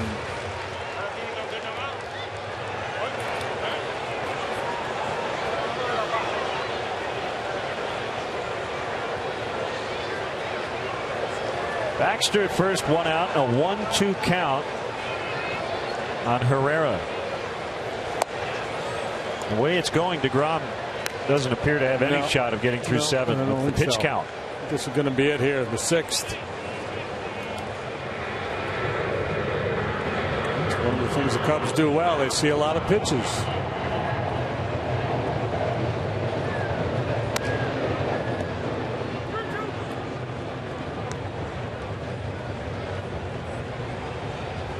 Sometimes that can be overrated on any given day. Maybe you'd like to see him be a little bit more aggressive, but if it forces a guy like DeGrom out of the game an inning earlier, it could prove to be beneficial. Baxter takes off on the 3-2, and that one hit to deep right. Back on it is Granderson. It is off the wall. It's gone. I think he got a glove on it. And it's a 2-run homer for Herrera. 4-1. How about Jonathan Herrera getting a chance to start here on back-to-back days and really making it pay off? Had a nice game yesterday and a huge part of it here this afternoon. Well, the RBI with the bunt earlier, now a big fly, albeit an off the glove of Granderson big fly, but it counts. His first homer since 2013. No, he didn't get a glove on it. It hit the top of the padding and bounded over the wall. 9th career homer in his 455th career contest. That's it for DeGrom. Mets have to feel like they're down 10. It's 4-1 in the 6th.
First home run of the year, first one for the Cubs in a good long while. We'll mark it at 375 feet.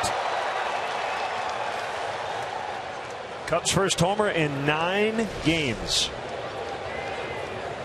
And here's our first look at right-hander Logan Barrett, product of Baylor, born in Corpus Christi, Texas, 6'2", 191.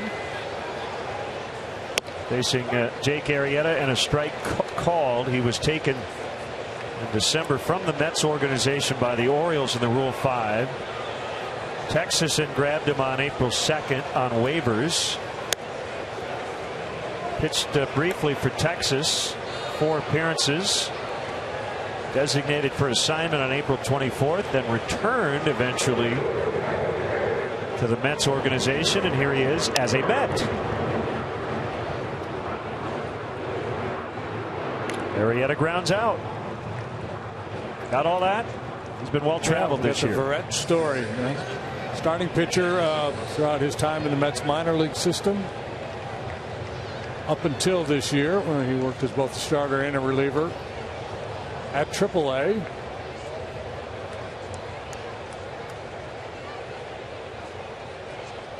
An 11-game winner last year, 12 the year before. AAA, and the previous year AA. You see that fastball, 90, 91 miles an hour.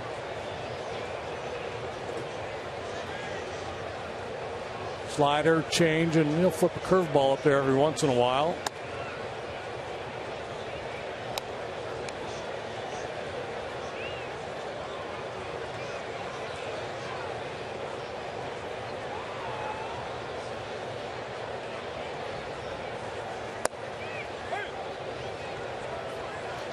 One and 2 on Addison Russell. Actually, I guess he was born in the Woodlands, but then went to high school in Corpus Christi. And then on to Baylor University. Deep breath, ready for a 1-2. Here it is. It's high.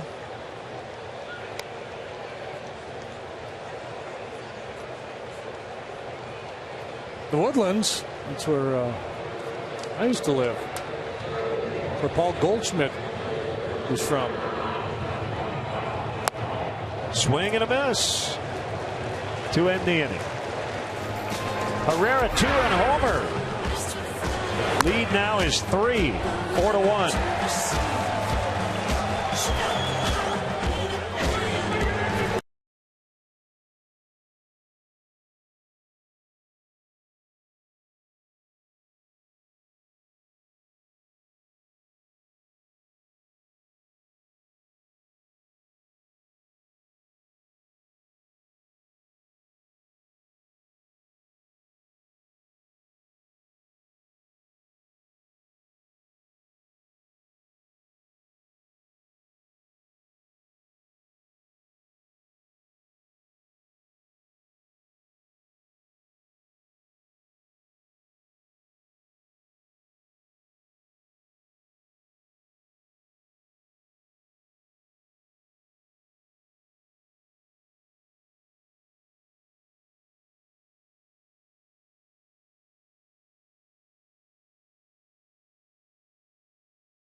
Well, that's the position. He's playing third base today. Those guys are supposed to hit the ball out of the ballpark, so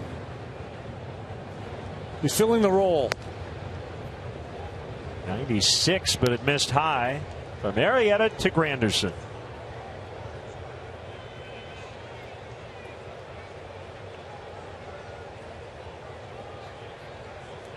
Things change so quickly. Think about the last 2 weeks. You win games started by Clayton Kershaw and Zach Greinke with 2 to go in the Dodgers series, feeling like you're on top of the world. And you lose the next 2. You go, all right, well, 2-2 split, going to St. Louis, beat up a team that's ahead of us. You get swept there. Now all of a sudden you've lost 5 in a row, wondering, where's this thing going? You come here to New York. Joe hires a magician first day. Bats still struggle, but the pitching has been tremendous. You've got a chance for a 3-game sweep. And the Mets had won 4 in a row. They weren't really doing a lot of hitting during that little winning streak they had. Caught by Russell. He's caught all the liners here these last 2 innings. All over the place. The Mets have made some pretty solid contact off of Jake here the last 3 innings. After the Flores line drive back in the 4th. Campbell a little soft line drive that Russell also caught. That comebacker that Herrera turned into a double play. This ball sharply hit.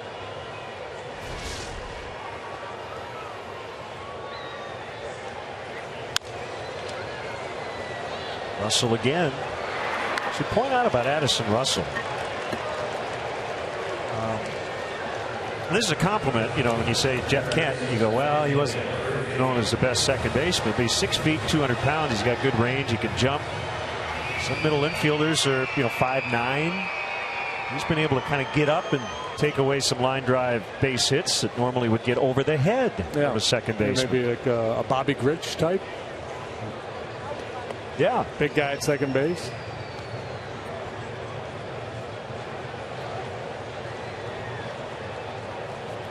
Murphy after 2 quiet outs. Yeah, in the baseball lexicon, right? Shortstops are long and rangy. Second basemen are scrappy, smaller guys.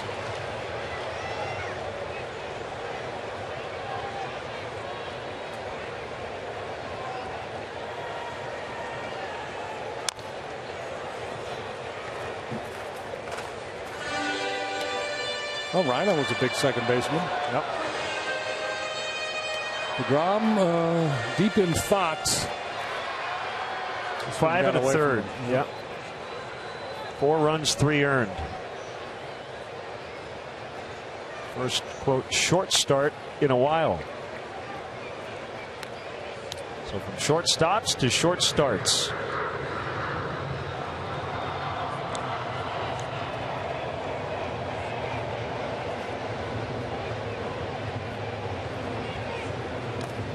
And that's the thing, too, with his club really struggling to score runs. You know, he came to the ballpark today thinking, I'm going to put the guys on my back. I've been pitching so well. Shut the Cubs down and give my guys a chance to scratch out a run or two. Maybe we can win a game in this series. No matter what your intentions are, it's still a matter of going out and executing. And the Cubs got the best of them here today.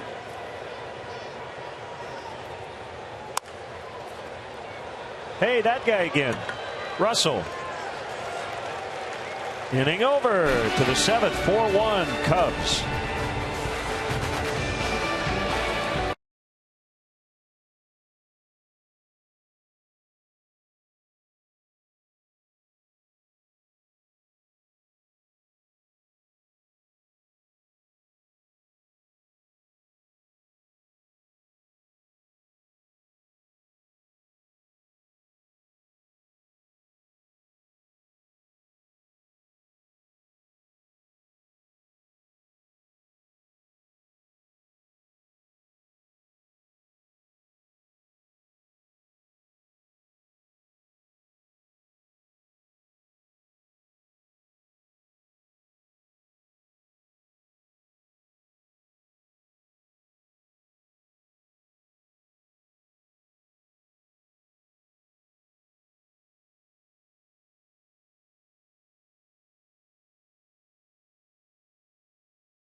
Thanks to Matt Spiegel for picking some more Velvet Underground today. Waiting for the man. Jake Arrieta's been the man today. Leading 4-1 as we get into the 7th inning. Castro bounces foul.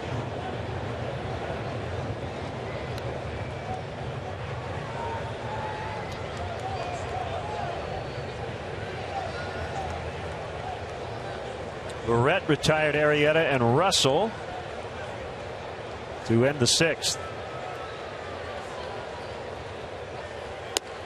I'm always fond of dropping high school numbers into the broadcast. Logan Barrett 18-0 with a 0.67 ERA as a high school senior in Texas. Deep center, Siciliani still back on it. And right at the edge of the dirt, falls it in. After this Saturday's game with the Miami Marlins, Weber Sauces and Seasonings presents the first ever post-game fireworks show at Wrigley Field. All fans are encouraged to stick around after the game. Why wouldn't you? For more information or to purchase tickets, visit Cubs.com.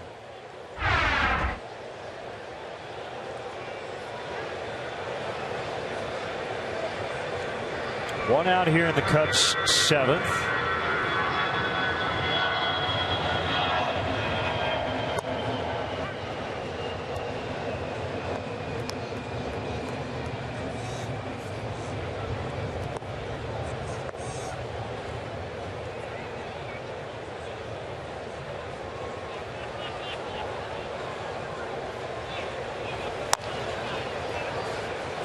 Ball is going to be foul. Talking earlier about Anthony Rizzo's defense. Well, one thing I'll say about his offense, he's been worth about 3 wins above replacement already. Yeah, and we both, I think, embrace statistical and analytical revolution in baseball. And I think even those guys who do crunch the numbers defensively say they have a hard time. That's very difficult to quantify, and that's why there's a lot of debate about how far they've come defensively. So that's the one area I'm still not completely buying, and it's hard just to cherry pick. Say, yeah, I believe this, but I don't believe that. Right. But you'd just have a hard time convincing me that Anthony's not a plus defender.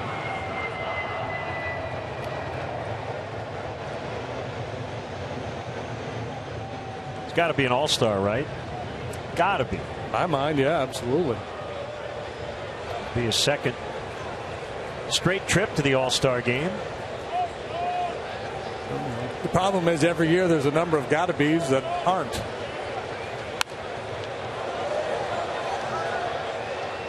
Goldschmidt is leading the vote. That's justified. He's, along with Bryce Harper, they've been the best 2 players in the National League this year. But at the first base position, for me, Rizzo's second only to Goldschmidt, despite the fact that other guys are having very good years.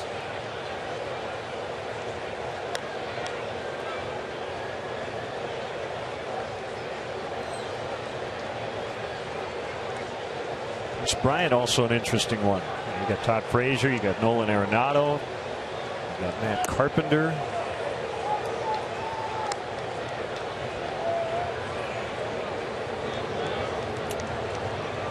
Carpenter was leading the vote. Yeah, that hurts Chris's chances. Frazier and Arenado are probably the most deserving. Rizzo strikes out swinging. For 2 for Barrett.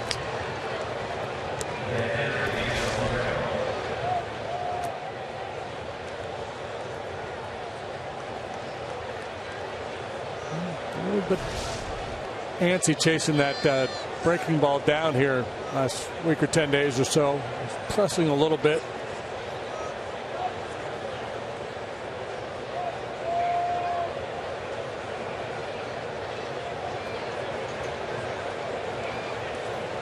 Another good all-star candidate, Miguel Montero.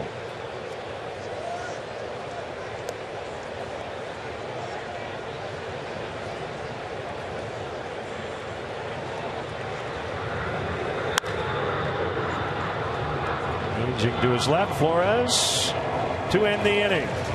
7th inning stretch from New York. Cubs 4, Mets 1.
Jake Herrera just continuing Cubs' stellar pitching throughout this series. The Mets have scored a run, but the Cubs have put up 4, including 2 on a home run by Jonathan Herrera. So a 4-1 lead here late. Honda Dream Garage sales event now at your Honda dealer. And Joe Madden rests Addison Russell yesterday. Herrera got a start at second. Had a nice game last night, and then here this afternoon he's been the offensive hero for the Cubs, spelling Chris Bryant at third base. And on the mound, it's been Jake Arrieta's day again today. He's allowed 1 run on 4 hits. Had the strikeout pitch working early. Struck out 5 of the first 7 men he faced. He has not struck out anybody since then. But the trade-off is he's been very efficient. He's been able to get through 6 without throwing all that many pitches, so he's well positioned to go deep into this ball game.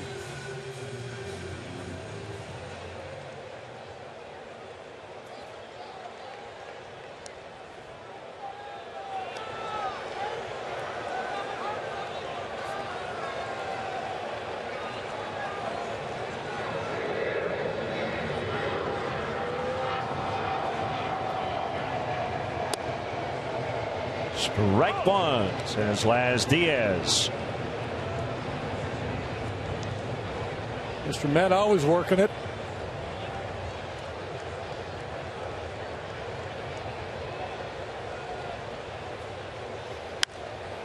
Kind of like Bobby Bonilla, Mr. Met, when he first got here, said, "I dare you to wipe that smile off my face." And they can't. Always upbeat.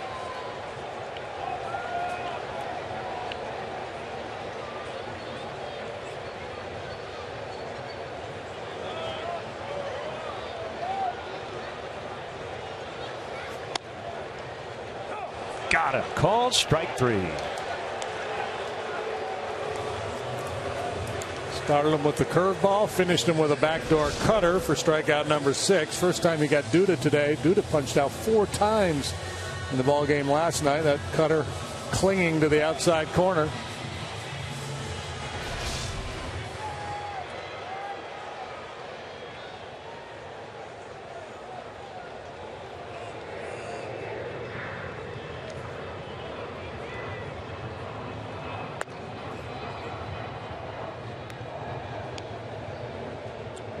It looked like it was going to be a big strikeout day for Jake, didn't it? Early on. Yeah. And I think a couple things happened. One, I think the Mets just got a little aggressive early because they didn't want to fall behind and have to deal with, curveball on 2 strikes. So they've been swinging early, putting the ball in play, and he said okay. So he's been aggressive too, and it's led to some quick outs.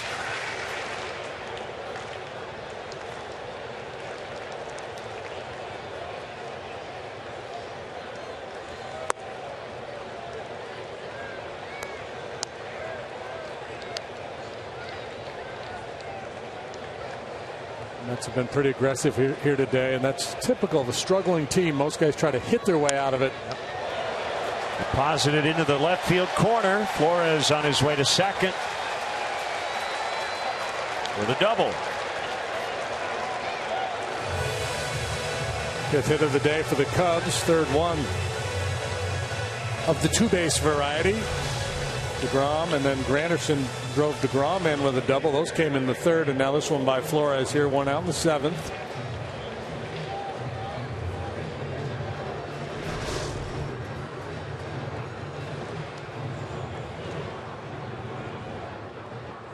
Miguel Sano, top 3rd baseman prospect of the Minnesota Twins, heading to the big leagues.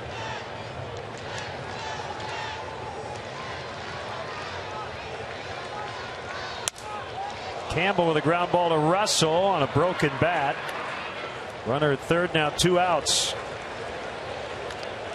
How do you get to Wrigley Field? The Cubs suggest the use of public transportation, or for bike riders, use the Cubs courtesy bike check. For drivers, the Cubs provide free parking and shuttle service on night and weekend games from 3900 North Rockwell. For details, visit Cubs.com.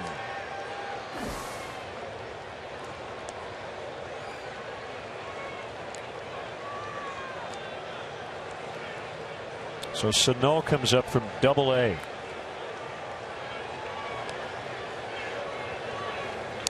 Big kid, right? Like 275, I think I've heard. Yeah, that's pretty big.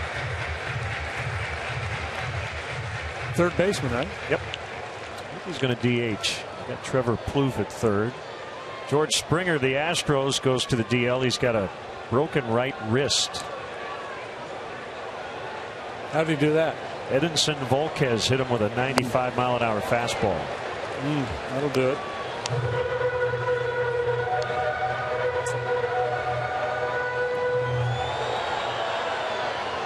Happened last night. Houston swept the Kansas City Royals.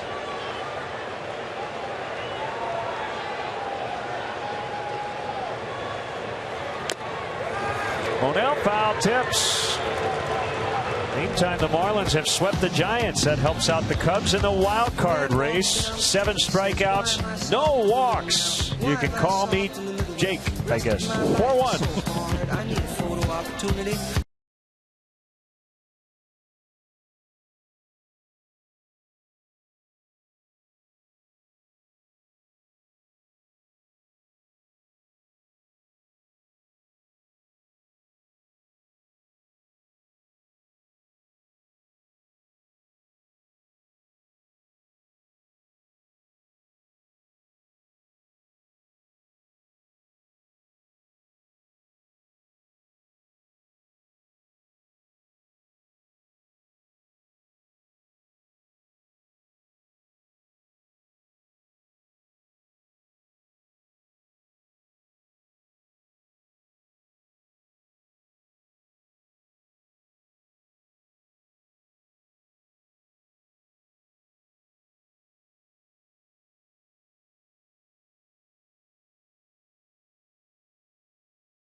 home to finish the first half. The Marlins just engineered a sweep over the Giants. There's still 12 games under 500. Cardinals for 4, including a split doubleheader on Tuesday. And then the White Sox next weekend, Crosstown Cup. Ford, America's best-selling brand, inviting you to go further in our fuel-efficient vehicles. Check out our entire lineup at your Ford store or at localfordstores.com. That's Gary Cotta, late Hall of Fame catcher. Yeah, we tease him a lot. We've got him on the spot. Welcome back. You remember what Mrs. Cotter's signature dish was? Tuna casserole? Yes.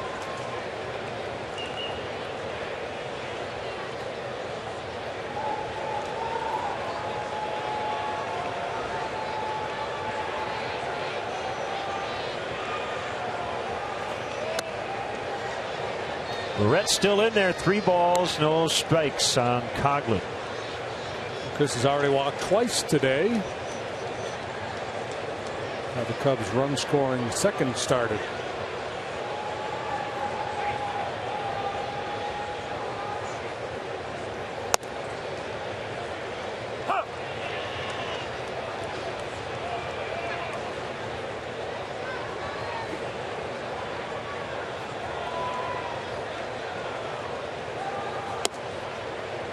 There's ball 4.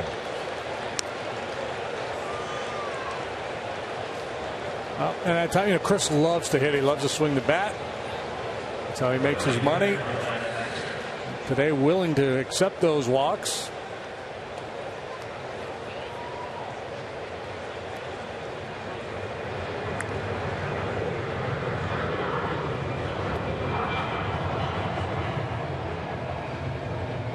It's a tough hurdle for some hitters to get over.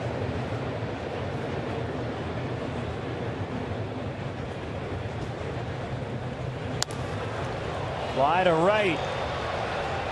Pretty deep but playable. Granderson makes a catch.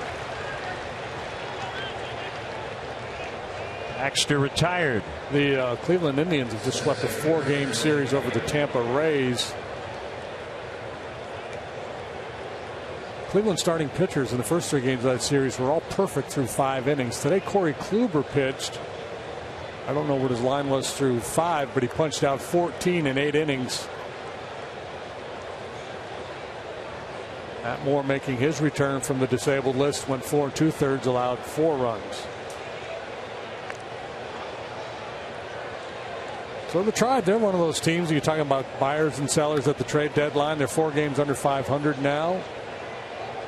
We feel like they have a realistic shot at a wild card spot.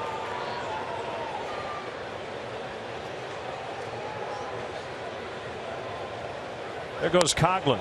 Pitches a strike, throw to second. Safe. That ball came up and hit Flores in the face.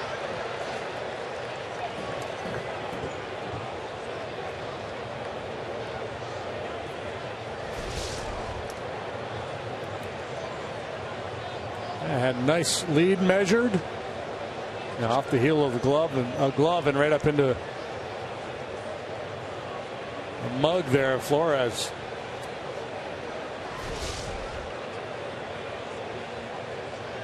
Just trying to figure out a way to drop in up your nose with a rubber hose, and it almost happened.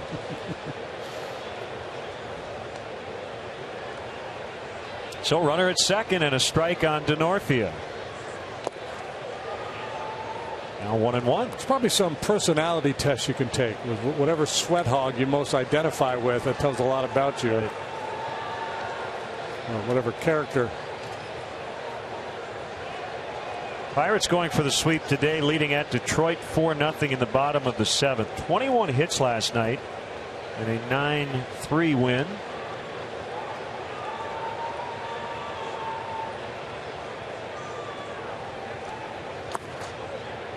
Francisco Cervelli, have you seen what he's done this year? I know he's hitting for a high average. Yeah, he homered today. Cervelli batting .305, 376 on base, .413 slug. So we all wondered how damaging the loss of Russell Martin would be. And I think early in the year, we thought it would be more pronounced than it has become. Cervelli's done a really nice job. Siciliani makes the catch. DeNorfia lines out.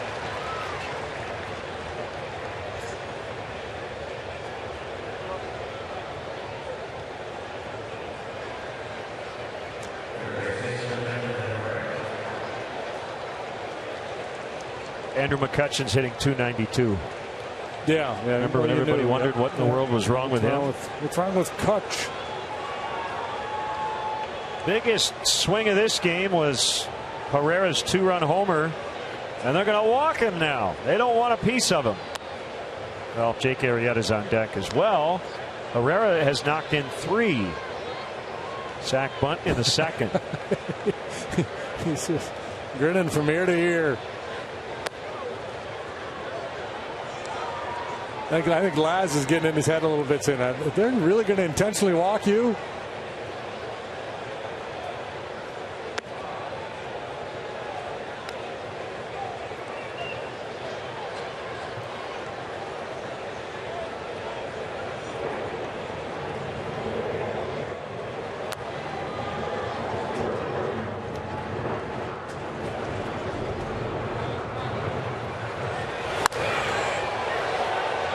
Good quick stroke and just enough to get it out of here for home run number 1 for Herrera. And you know that gets everybody in the dugout jacked up. When a guy who doesn't play that often is able to step up and have a big day, everybody feeds off that.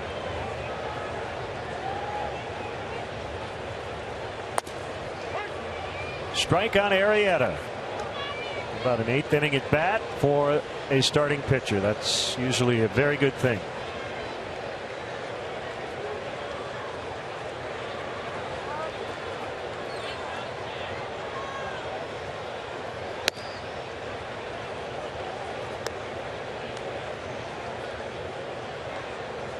You love going 0 for 4, didn't you? Yeah, oh, absolutely. So, yeah, and in the modern era, well, let's not say the modern era, let's say from like 1985 on, just to pick an arbitrary number, the winning percentage for a team whose starter got 4 at-bats in the game, probably, what, 90%? I mean, I would think, yeah. Yep. Assuming the other guy didn't get 4 as well.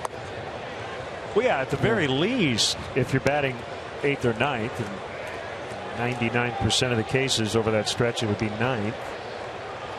They go 4 times through the order, even in the first 5 innings. You'd think you've scored a lot of runs. And if not, your starter stayed in the game a good long while, and you don't do that unless you're pitching well in the modern game. So an 0 for 4, and Arrieta loves it. Sweat Hogs headed back to Brooklyn. Welcome back.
disagree with Public Enemy. I would believe the hype today. Jake has been terrific. Yeah, 7 innings, 5 hits, 1 run. He hasn't walked anybody, struck out 7. Good groove, though, wasn't it? Yeah. Strike on John Mayberry Jr.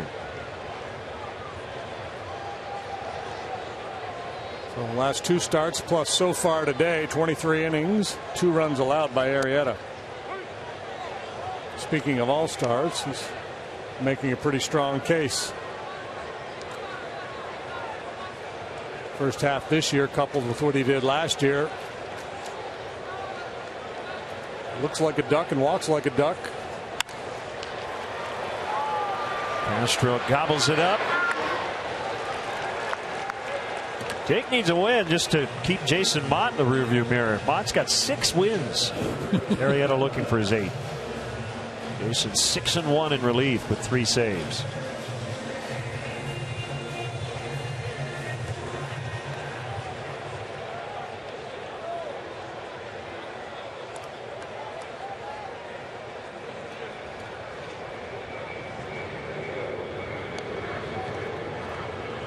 Ruben Tejada has had a tough series, 0 for 11, 5 strikeouts.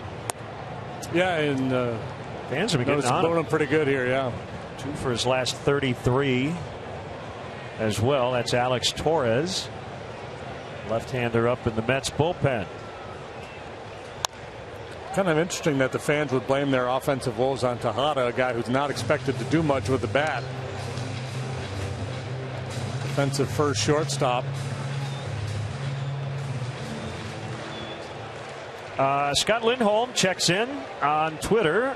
Did some research since 1985. Starting pitcher has 4 plate appearances. Teams have a .955 winning percentage. Nice. 27-26 up, 129 down. Yeah. You get 4 bats from your starter, you're going to win. A lot.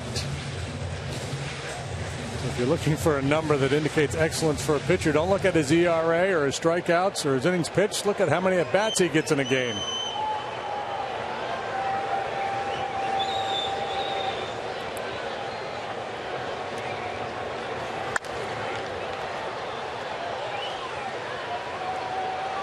Baxter could not make the play right up against the side barrier.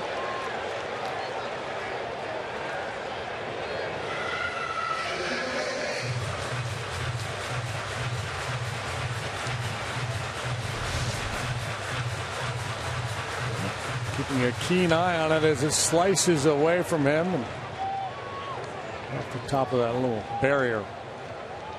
I looked earlier.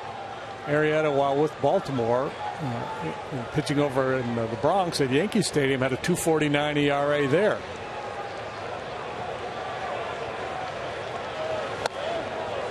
So New York has suited him well. Yeah, and then the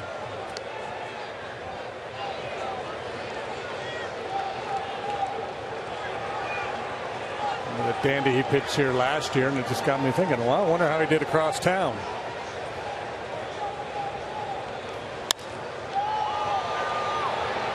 Had him played pretty well. Shaded the other way, not too deep. Baxter at the catch in right center.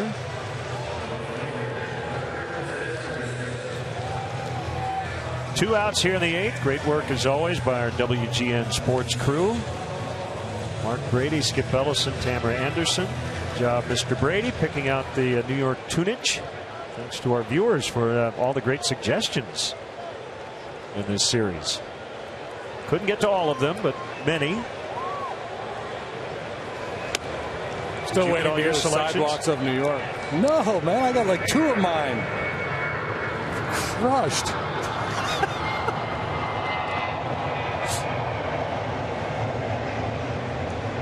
The Seinfeld theme you didn't pick? Yada, yada, yada. Did you pick Don Henley? No, but I like it. You did it. 4-1 Cubs.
Alicia Keys, New York City.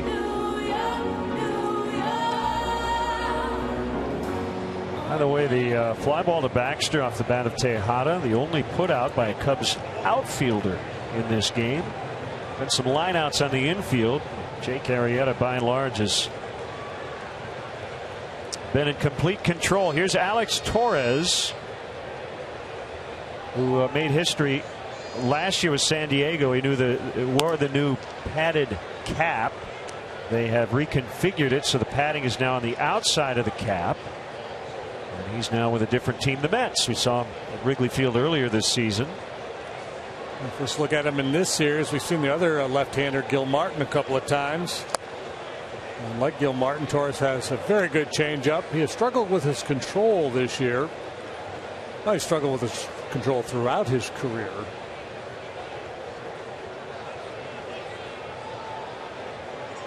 He usually works a pretty high strikeout rate. And I know when we've seen Torres in the past, some of the reaction of viewers is, well, it doesn't protect his face, and that is true. Number one, you can't protect the entire head. The guy's not going to wear like a motorcycle helmet while he's pitching. But the idea is obviously to try to protect the brain as well as you can. And, you know, theoretically, you don't have a lot of time, but if a ball's coming at you, if you duck a little bit, hopefully the ball hits the padding and not your orbital or something like that. Just a little extra peace of mind for a pitcher in what could be a dangerous spot. Yeah, and he said he was motivated to do it because a teammate, right? Alex Cobb. Yeah, got whacked with a comebacker. That was under Joe Madden in Tampa Bay. Yep.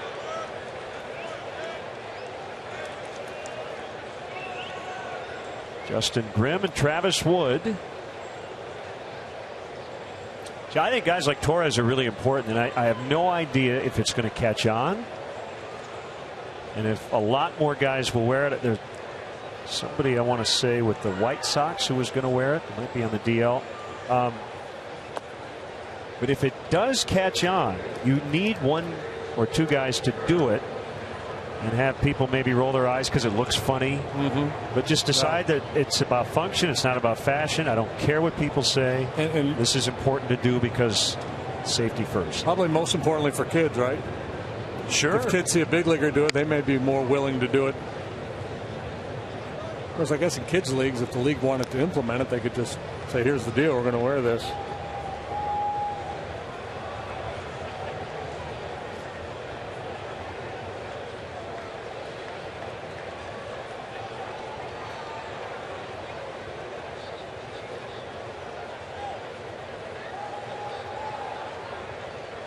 One on the way. Castro rolls one right to Flores.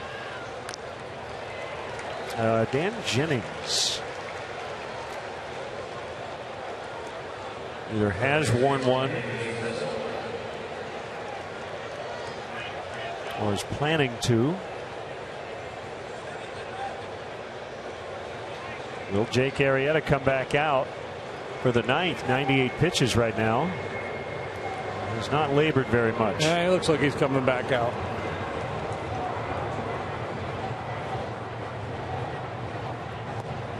Strop, Rondon, and Mott have each worked the first two games of this series.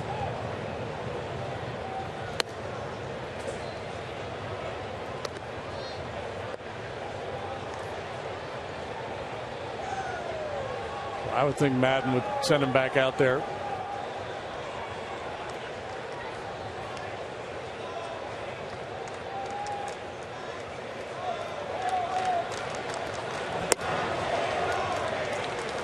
I don't have the exact specs.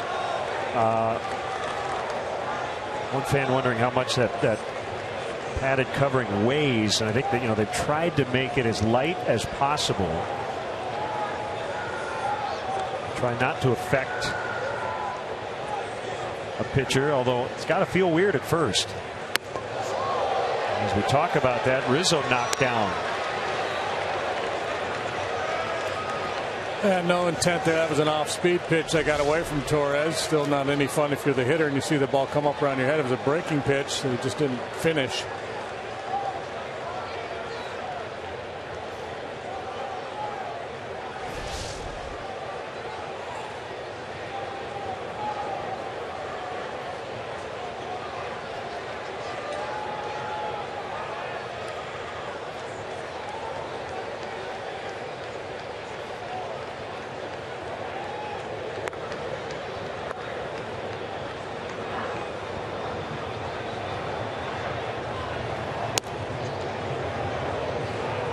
Three and one.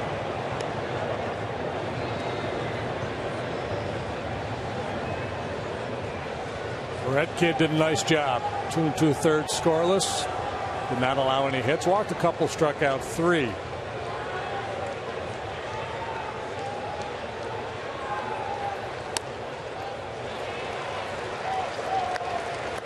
So ball 4. Torres getting into it. Diaz a little bit. I think he thought the previous pitch was a strike.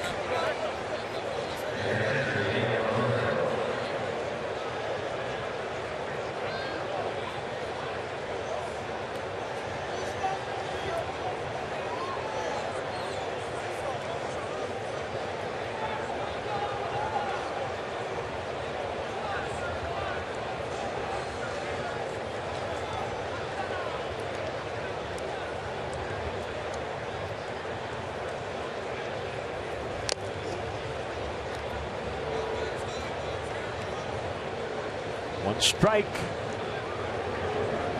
Miguel Montero. Colin McHugh. Another pitcher that has worn the protective insert.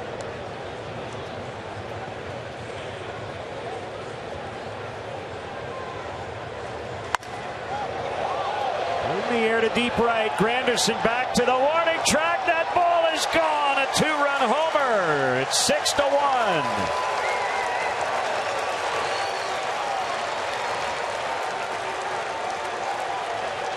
Couple of homers today for the Cubs. Herrera in the 6th. Montero here in the 9th. Cubs offense has really been scuffling, showing signs of breaking out here this afternoon. Montero with his 2nd hit of the day, singled back in the 3rd. Liftoff on the Torres fastball. 10th home run of the year for Montero. He had a big RBI in the 11th last night. And a little insurance added here in the 9th today.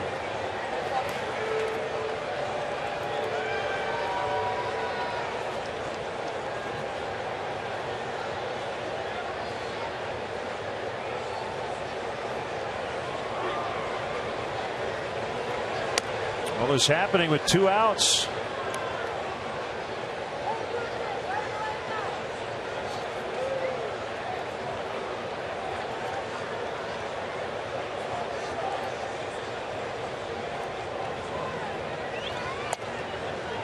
Southwest, how far did it fly? It flew 400 feet.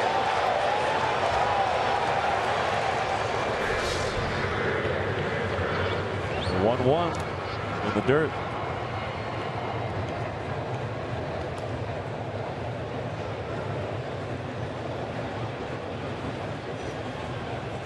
And Colin McHugh has a piece of Kevlar that he has on the right side of his head inside the cap, so you can't really tell that he's wearing it.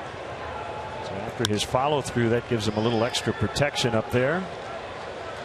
As Coghlan grounds out, Cubs get to Torres for a couple, and we go to the bottom of the 9th. 6-1 Cubs.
third time he's gone at least 8. Well, Ace Frehley. I like Ace. That's a good one. Arrieta's kind of the second ace behind John Lester. Cubs opening day starter. Miguel Montero adding some late insurance. And now Travis Wood here in the ninth. I would call them co-aces. Okay. I think it's ironic because normally you talk about a pitcher getting chased. It's because somebody in the other team did something. I think Montero's home run knocked Arrieta out of this game. And this game went from 4-1 to 6-1. Joe said, we got a big lead. We're good. So that's enough. Let me go out. Let me go out. And Joe just saying, it's enough. Save some bullets. You got a 5-run lead. Need to get Woody back on track. And a strike on Siciliani.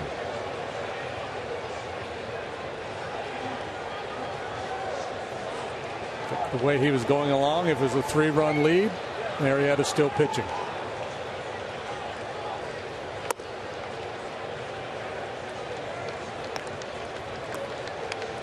Two starts ago, he had a complete game. That's, the modern pitcher, the modern starting pitcher doesn't get a chance to do that very often.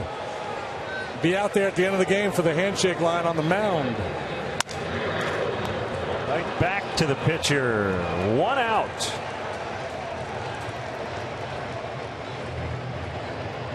Travis came in behind Don Roach the other day in St. Louis, worked 2 2/3, allowed 4 hits, 4 runs.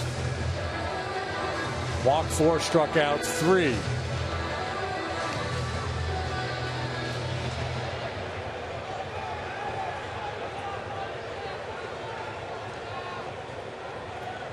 All right, so the Cubs closing in on history here.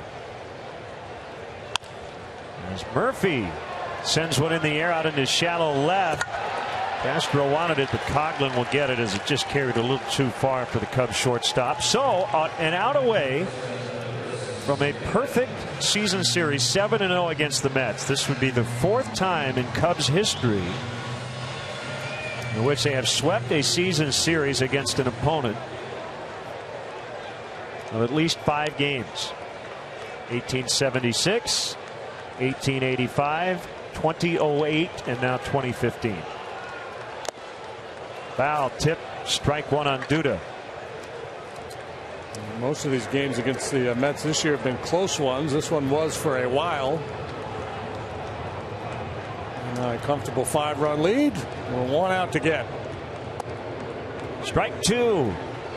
This would be a 9-game winning streak against the Mets, the longest in Cubs history versus New York. And it would be a 12-2 record against the Mets these last 2 seasons. Swing and a miss. Cubs win. That's how you do it. Travis Wood.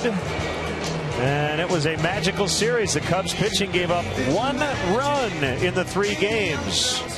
On their first ever 9-game winning streak against the Mets, they go home 3-3 on the trip. Magician showed up in the Cubs clubhouse the other day to entertain the guys, lighten the mood, and in the meantime, he made the Mets bats disappear. We'll be back to New York in a moment. Final score: Cubs 6, Mets 1.